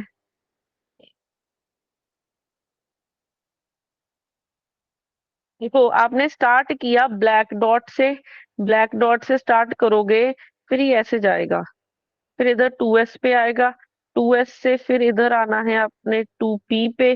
ठीक है, 2p से आके 3s पे, फिर इधर से आपने स्टार्ट कर देना है 3p पे। ठीक है, 3p पे खत्म, 3p के बाद फिर 4s, फिर 4s के बाद फिर आ जाएगा आपका 3d, ये ऐसे चलता है। ठीक है, फिर उसके बाद इधर से आ जाएगा 4d, ये ऐसे चलता रहती है चीजें। एक क्लियर हुआ है सबको इलेक्ट्रॉनिक कॉन्फ़िगरेशन लिखने वाला? किसी को नहीं समझ में आया तो आप पूछ सकते हो। हमने क्वेश्चन 11th किया था, उसके बाद आ जाता है question number 12th। Question number 12th क्या है? MN सी प्लस आयन के लिए हमें ग्राउंड स्टेट टर्म बतानी है। देखो मैग्नीशियम के लिए इन्होंने कॉन्फ़िगरेशन लिख रखी थी, मैग्नीशियम के लिए जिसका एटॉमिक नंबर 23 था, तो उसके लिए लिख रखी थी electronic configuration 1s2 2s2 2p6 3s2 3p6 4s2 3d5। अब उसमें से 3 प्लस का मतलब क्या है? अगर मैं किसी पे प्लस साइन लगाती हूँ, इसका मतलब उसने इलेक्ट्रॉन लॉस किया है। अगर मैं किसी पे माइनस का साइन लगाती हूँ, इसका मतलब उसने इलेक्ट्रॉन को गेन किया है। पहली चीज तो ये सिंबल्स का आपको पता होना चाहिए। प्लस का मतलब होता है उसने लॉस किसी को दे दिए, ठीक है। और अगर माइनस साइन है उसके ऊपर, इसका मतलब उसने किसी से गेन किए हैं, लिए हैं। तो उसके ऊपर 3+ चार्ज आ गया है। 3+ मतलब उसने किसी को 3 इलेक्ट्रॉन दे दिए, तो वो कहाँ से जाएंगे? आउटर मोस्ट शेल से जाएंगे। बाकी सारा सेम है, तो 3d में 5 थे, 3 दे दिए, तो उसके पास कितने बचे? 2 इलेक्ट्रॉन्स बचे हैं। तो हमें 3d2 के लिए इलेक्ट्रॉनिक मतलब टर्म सिंबल निकालना है। 3d2 डी में कितने बॉक्स बनते हैं? 5। एक्सक्यूज मी डी मैम, में 5। हाँ जी, मैम पहले 4s वाले नहीं जाते हैं मैम? क्या हुआ? मैम जब इलेक्ट्रॉन मैम रिमूव होते हैं तो पहले 4s से जाते हैं मैम, फिर 3d से। मैं बोलने वाली थी कि किसी ने बोला नहीं अभी तक। पहले जब इलेक्ट्रॉन को रिमूव किया जाता है, पॉइंट बोला है उन्होंने, ठीक है, कि अगर हम लोग इलेक्ट्रॉन को रिमूव करते हैं ना, ऐसी है चीज। अब आपके पास ये स्पेशल केस हो गया कि अगर आपके पास कॉन्फ़िगरेशन ऐसे है 3d 4s ऐसे लिखे हुए थे इन्होंने, तो जब रिमूवल होता है ना इलेक्ट्रॉन्स का, तो जब रिमूवल होगा, देन सबसे पहले आप 4s से इलेक्ट्रॉन निकालोगे, ठीक है। सबसे पहले 4s से इलेक्ट्रॉन निकलता है, देन आती है 3d की बारी। तो पहले 4s से हमने टोटल 3 इलेक्ट्रॉन निकालने हैं, 2 इससे निकाल दिए, फिर एक निकालना पड़ेगा हमें d से, ठीक है। एक हमें निकालना पड़ेगा d से। ये सेम चीज ऐसे है, देखो सेम चीज ऐसे है जैसे आपने शूज पहनने हैं तो आप पहले सॉक्स पहनोगे ना, ठीक है, फिर उसके बाद शूज पहनोगे, बट जब उतारोगे तो पहले शूज उतारने पड़ेंगे फिर सॉक्स उतारनी पड़ेंगी। तो अगर आप फिलिंग कर रहे हो तो पहले हम लोग 4s में फिलिंग करते हैं फिर करते हैं 3D में, बट जब निकालना हो इलेक्ट्रॉन तो पहले इसमें से निकलेगा 4s में, फिर उसके बाद निकलेगा 3D5 में। सेम एग्जांपल है जो आप डेली लाइफ में यूज करते हो। तो अगर 3 इलेक्ट्रॉन इसमें से निकाल दिए तो 4s0 3D4 बनेगा। तो हमें 3D4 के लिए इलेक्ट्रॉनिक कॉन्फ़िगरेशन लिखनी पड़ेगी। तो 3D4, 3D के लिए, डी के लिए 5 बॉक्सेस बनते हैं। ml की वैल्यू +2 +1 0 -1 -2, तो 4 है ना, तो 4 सिंगल सिंगल ही आ जाएगा। एल की वैल्यू समेशन ml, तो अब तो बहुत क्वेश्चन हो गए, बताओ इसकी वैल्यू क्या बनेगी, एल की वैल्यू। फाइनल मैम 5D0 बन रही है मैम स्टेट, L2 है मैम। हाँ, तो इसमें +2 +1 +0 -1, 1 से 1 कैंसिल, एल की वैल्यू बन गई है 2। एस सारे ही अनपेयर्ड पड़े हैं, ठीक है, सिंगल सिंगल इलेक्ट्रॉन है तो 4 इलेक्ट्रॉन है इंटू 1/2, तो ये बन जाएगा 2, तो एस की वैल्यू होती है 2। तो यहाँ से जे की वैल्यू बन जाएगी 2 - 2 2 2 +2, तो जे की वैल्यू बन गई 0 to 4। तो आपके पास यहाँ से L2 है, S2 है, जे की वैल्यू 0 1 2 3 4। अब हमने देखना है ग्राउंड स्टेट का, ग्राउंड स्टेट के लिए 3D4 है तो ये लेस देन हाफ फिल्ड का केस है, लेस देन हाफ फिल्ड का केस है। तो लेस देन हाफ फिल्ड के केस में क्या होता है, लेस देन हाफ फिल्ड के केस में जितनी जे की वैल्यू लोएस्ट है उतनी एनर्जी भी क्या होती है, लोएस्ट होती है, उतनी एनर्जी भी क्या होती है, लोएस्ट होती है। तो यहाँ पे हमारे पास क्या बन जाएगा, यहाँ पे हमारे पास J0 वाला क्या बनेगा, लोएस्ट एनर्जी स्टेट बनाएगा। एस है ना, एस मतलब L2 है, इसका मतलब डी बनेगा, एस की वैल्यू 2 है तो 3D0 बन जाएगा आपका आंसर, 5D 3D0। आएगा। क्या हुआ, 5D0 आएगा, S2 है ना। अच्छा 5D, सॉरी सॉरी सॉरी, वो 4 + बन जाएगा ना 5, 2s + 1 होता है ना, 5D0 आ जाएगा आंसर। यस, ये हमारी ग्राउंड स्टेट का टर्म सिंबल बन जाएगा।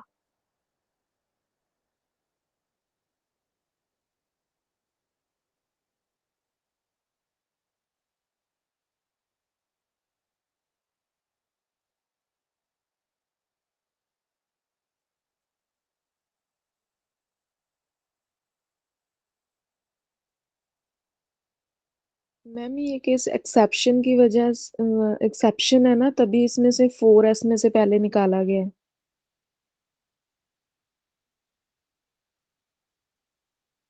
तो सिर्फ इस चीज को समझो कि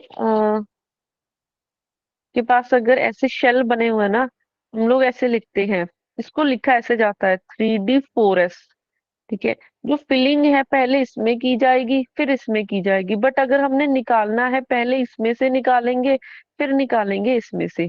जैसे मैंने इसकी एग्जांपल आपको, वही एक्सेप्शनल केस ही है ये, ठीक है, कि जैसे आप शूज पहनते हो पहले आपको सॉक्स पहननी पड़ेगी फिर शूज पहनते हो, बट जब उतारते हो तो पहले सॉक्स तो नहीं उतारोगे ना, पहले उतारोगे शूज फिर उतारोगे आप सॉक्स। सेम चीज यहाँ पे है कि अगर निकाल दे डालना है तो पहले 4s में डालेंगे फिर 3D में, बट जब निकालना हो तो पहले 4s में निकालेंगे फिर हम लोग निकालेंगे 3D में, सेम चीज है। Okay ma'am. एक उसके बाद क्वेश्चन नंबर 13 है, इसको भी अभी होल्ड पे रख दो क्योंकि ये डबलेट स्प्लिटिंग ये सारा कुछ फाइन स्ट्रक्चर वाले टॉपिक में होने वाला है, ठीक है। तो क्वेश्चन नंबर 13 को भी फिलहाल के लिए होल्ड पे रख दो, ये होल्ड पे रखो, ये टॉपिक हम लोग करेंगे फिर उस टाइम करवाऊंगी आपको। उसके बाद क्वेश्चन नंबर 14 है,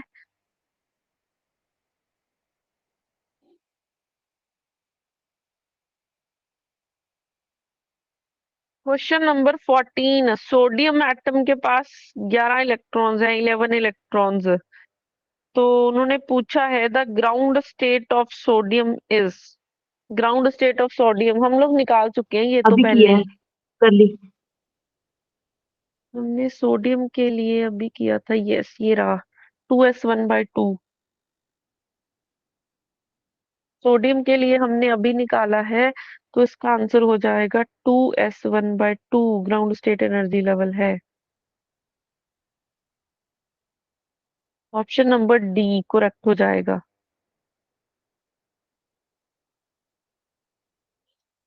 उसके बाद question number 15, there are 4 electrons in the 3D shell of an isolated electron. ठीक है, डी में 4 इलेक्ट्रॉन्स हैं। The total magnetic moment of the atom in units of the Bohr magnetron is ना होगा। D four के लिए पहले आप मेरे को ये बताओ, डी4 का केस हम अभी कर चुके हैं ना। उसके लिए एल की वैल्यू, एस की वैल्यू और जे की वैल्यू बोलो क्या थी। डी4 का केस हम अभी कर चुके हैं। इसके लिए आपके पास एल की वैल्यू आ रही है 2, एस की वैल्यू 2, और ग्राउंड स्टेट के लिए जे की वैल्यू आ रही है 0। एक चीज याद रखना, इधर अब आपको क्वेश्चन में मेंशन तो किया नहीं है कि जे की वैल्यू आपको कौन सी लेनी है, तो हम लोग ऑलवेज ग्राउंड स्टेट के साथ डील करते हैं। नेचर में हर एक चीज अपनी ग्राउंड स्टेट में प्रेजेंट होती है। ठीक है, अपनी ग्राउंड स्टेट कौन सी होती है, स्टेबल स्टेट होती है, तो वो अपनी ग्राउंड स्टेट में प्रेजेंट है। तो अगर आपको क्वेश्चन में नहीं मेंशन, तो आप लोग सोचो कि जे की वैल्यू हमें क्या लेनी है, तो आपको ग्राउंड स्टेट जब भी मेंशन ना हो तो ग्राउंड स्टेट की ही लेनी है। तो एस की वैल्यू कितनी थी, 1, 1 थी 2 थी, एस नहीं 2 आ रही है। एल की वैल्यू भी 2 आ रही है, एस की वैल्यू भी 2 है, और जे की वैल्यू कौन सी लेनी थी, 0 वाली। तो आपके पास ये 3 वैल्यूज आ रही हैं। तो अब हमें मैग्नेटिक मोमेंट निकालना है। ठीक है, मैग्नेटिक डाइपोल मोमेंट निकालना है, तो टोटल जे के लिए तो वो क्या बनना चाहिए, -GJ√JJ+1, और साथ में आ जाएगा μB। तो यहाँ पे अब आपके पास, मेरे को कोई जी जे की वैल्यू निकाल के बताएगा कितनी बनेगी।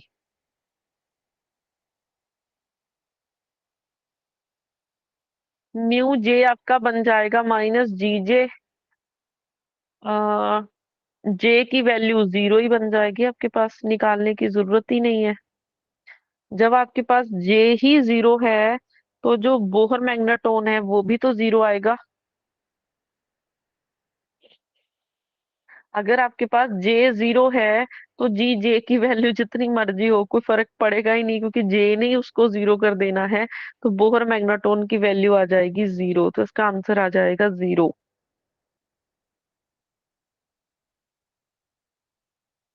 इसके बाद क्वेश्चन नंबर 16, मैम अगर 0 ना हो तो कैसे निकालेंगे जीजे?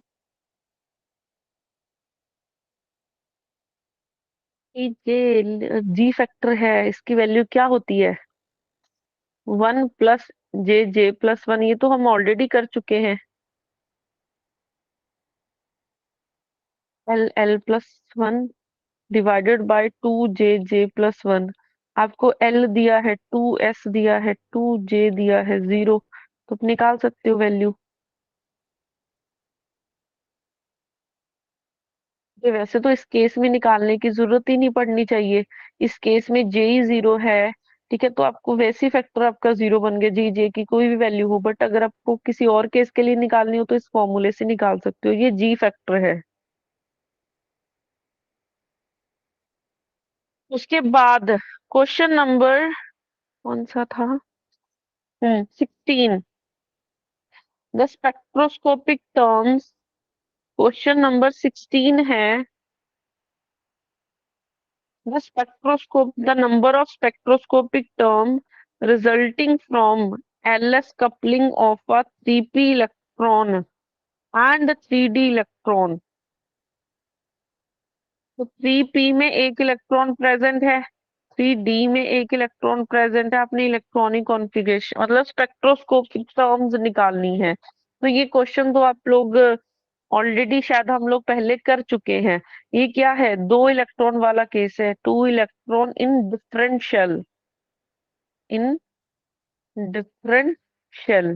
तो 2 इलेक्ट्रॉन्स अगर डिफरेंट शेल में प्रेजेंट है तो यहाँ पे P के लिए आपके पास L1 हो जाएगा 1 और S1 हो जाएगा 1/2।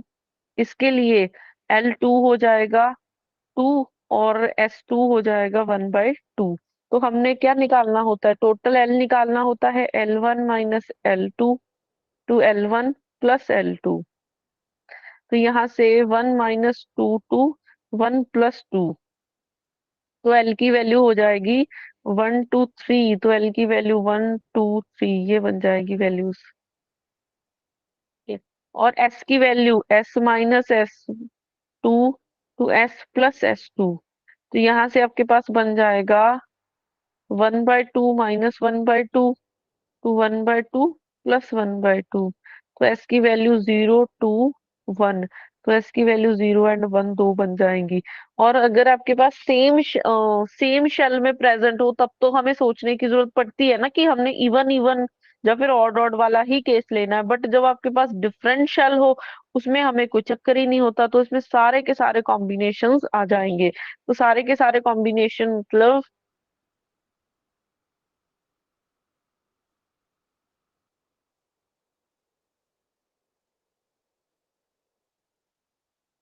यहाँ पे आपके पास देखो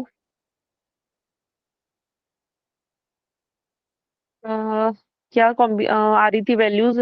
L की वैल्यू आ रही थी 1 2 3 और S की वैल्यू आपके पास थी 0 एंड 1। तो L की वैल्यू 1 रख के S 0 हो जाएगा। ठीक है, तो फर्स्ट केस आपके पास ये बना, तो यहाँ से J की वैल्यू आ जाएगी 1। फिर सेकंड केस में L को 1 रखो, S को 1 रखो, तो J की वैल्यू 0 1 2 आ जाएगी। थर्ड केस में आपके पास L को 2 रखो, S की वैल्यू 0 रखो, तो J की वैल्यू 2 आ जाएगी। फोर्थ केस में L को 2 रखो, S को 1 रखो, तो J की वैल्यू 1 2 3 तक आ जाएगा। ठीक है, फिर उसके बाद आ जाएगा फिफ्थ केस में L को 3 रखो, S को 0 रखो, तो J की वैल्यू 3 बन जाएगी। सिक्स्थ केस में L को 3 रखो, S की वैल्यू 1 रखोगे, तो J की वैल्यू 2 3 4 ये वाली बन जाएंगी। तो उन्होंने पूछा क्या था, टोटल स्पेक्ट्रोस्कोपिक टर्म पूछी थी, तो नंबर ऑफ स्पेक्ट्रोस्कोपिक टर्म्स। तो काउंट कर लो, जितनी J की वैल्यूज है उतनी स्पेक्ट्रोस्कोपिक टर्म्स आएंगी। एक ये हो गया, 3 ये है, एक ये है, 3 ये है, एक आपके पास ये है, टोटल 3 ये है। तो टोटल कितनी बन गई है, 6 प्लस 2 8, 8 और 4 टोटल 12 टर्म्स बन गई हैं। टोटल 12 टर्म्स बन गई हैं। क्लियर है question number 16? Yes ma'am.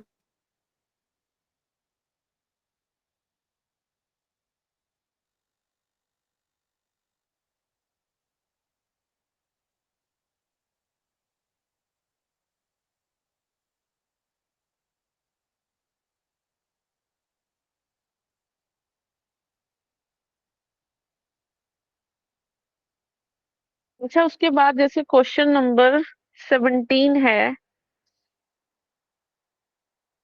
Question number 17 में क्या है, the orbital quantum numbers of 2 atomic electrons.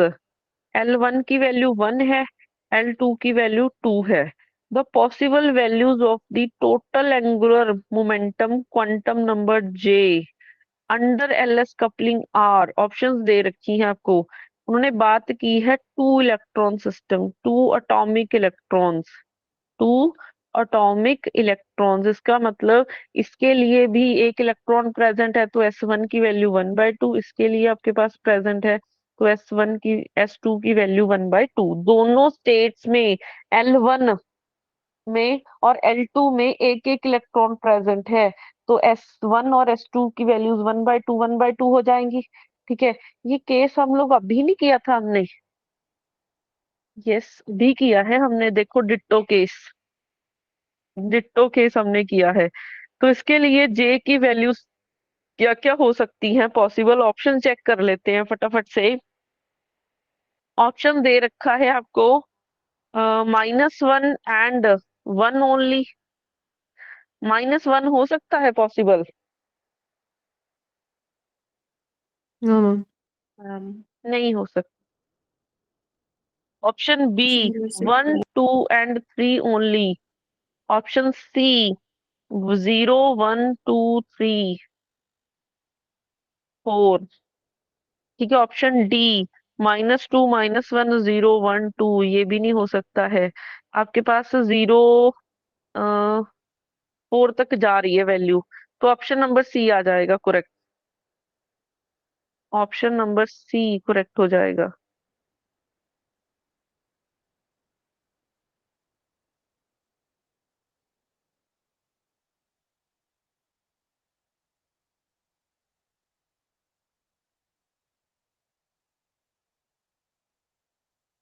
उसके बाद क्वेश्चन नंबर 18 है, उन्होंने बोला है विच ऑफ द स्टेट।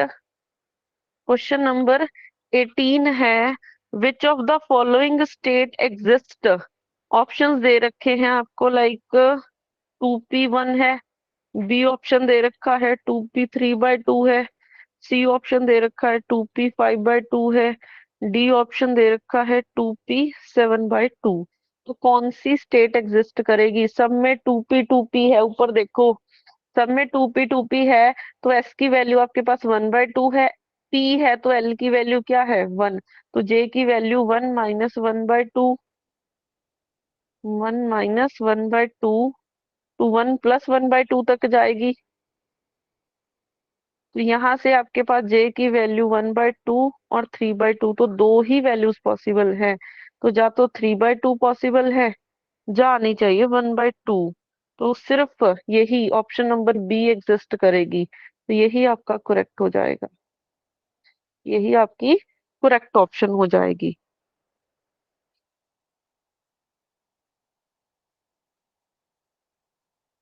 उसके बाद नेक्स्ट आपके पास 2s और 3s में उन्होंने पूछा हुआ है।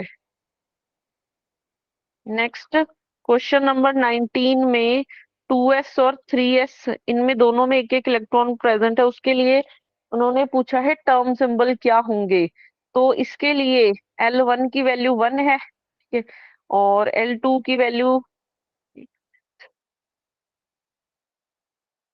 अच्छा मेरे को एक चीज बताओ कि ये सेम शेल वाला क्वेश्चन है, डिफरेंट शेल वाला क्वेश्चन है? Different shell ma'am. Yes. है तो दोनों एस में, बट एक 2s में प्रेजेंट है, 3s में, तो ये दो इलेक्ट्रॉन वाला क्वेश्चन है बट इन डिफरेंट शेल। तो फर्स्ट के लिए L1 की वैल्यू 1 है, इसके लिए L1 की वैल्यू 1 नहीं होगी, 0 सॉरी। S है ना, तो S के लिए तो 0 होती है, और इसमें एक इलेक्ट्रॉन है तो 1/2, इसमें भी एक इलेक्ट्रॉन है तो 1/2।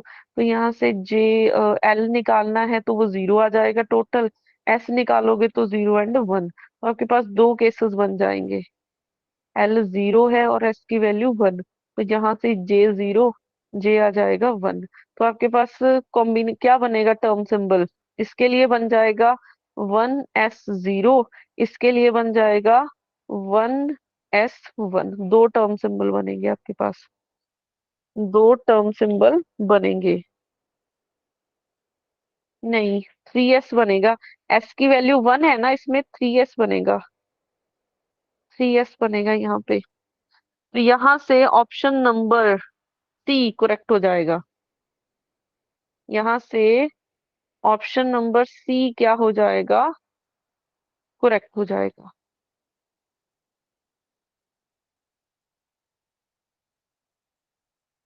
और उसके बाद क्वेश्चन नंबर 20 अगर देखोगे ऑलरेडी हम लोग कर चुके हैं। क्वेश्चन नंबर 20 उन्होंने पूछा है 3d4 मैग्नीशियम Mn3+ के लिए, और ये हम निकाल चुके हैं। क्या आया था इसका आंसर? ऑप्शन ए आएगा इसका, 5d0। MD, इसके लिए आ रहा था आपका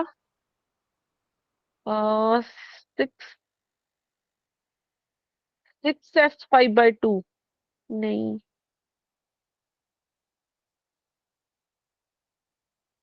अच्छा 5D0 आ रहा था, तो इसका आंसर आ रहा है 5D0। ये हम ऑलरेडी कर चुके हैं। बाकी हम करते हैं कल की क्लास में। अगर मेरे को रात को टाइम लगता है ना, आज मैं आपको रात को क्लास ले लूंगी, बट अगर टाइम लगा तो मैं आपको इन्फॉर्म कर दूंगी 1-2 घंटे पहले शाम को। लूंगी क्लास रात को 9 से 10 ही, ठीक है। अगर मेरे को टाइम लगा फिर मैं आज भी क्लास लेके ये असाइनमेंट एटलीस्ट सबकी खत्म करवा दूंगी। Yes ma'am. मैम वो सर क्यों नहीं ले रहे क्लासेस आजकल? क्या हुआ? मैम हाँ जी। सर क्लास क्यों नहीं ले रहे? सर नहीं ले रहे मैम हमारी क्लास। क्योंकि शाम सुपिंदर को सर। बहुत काम हो जाता है, वो रात को 10-10 बजे घर आते हैं। तो मैम आप 1 से 2 करवा दो, 1 से 3 करवा दो। आप कह रहे थे मैं अपनी मैंने जगह आपको शिफ्ट बोल करवा दूंगी। मैंने आप हाँ, मैंने आपको बोला था ना कि लेक्चर्स रिकॉर्ड हो चुके हैं बट डालने हैं। अब जिस दिन मैं क्लास छोड़ूंगी उस दिन मैं क्वांटम के लेक्चर देखने के लिए बोलूंगी आपको। फ्री नहीं छोड़ेंगे हम आपको। तो मैम आज आफ्टरनून में आप ले नहीं रहे तो तभी डाल दो, आज ही डाल दो। मैम सर न्यूक्लियर पढ़ा रहे थे, सर ने पता नहीं क्यों क्वांटम लगा दी और फिर वो न्यूक्लियर रह ही गई हमारी। हो जाएगी वो, ऐसा नहीं है, छोड़ी है, सब चीजें होनी है। तब उस चीज की टेंशन मत लो। अगर आपने लाइव में करना है ना वो सारी चीजें, तो लाइव में भी दोबारा से वो 4 मार्च के बाद करवा देंगे। टेंशन मत लो आप। इस वीक चलो आज तो नहीं, कल बताऊंगी शेड्यूल में आपको। आज मैं आपको वाइब्रेशनल और जो एटॉमिक में किया था वाइब्रेशनल और रोटेशनल की असाइनमेंट भेज रही हूँ, वो बैठ के कर लेना। ओके मैम, भेज देना आप।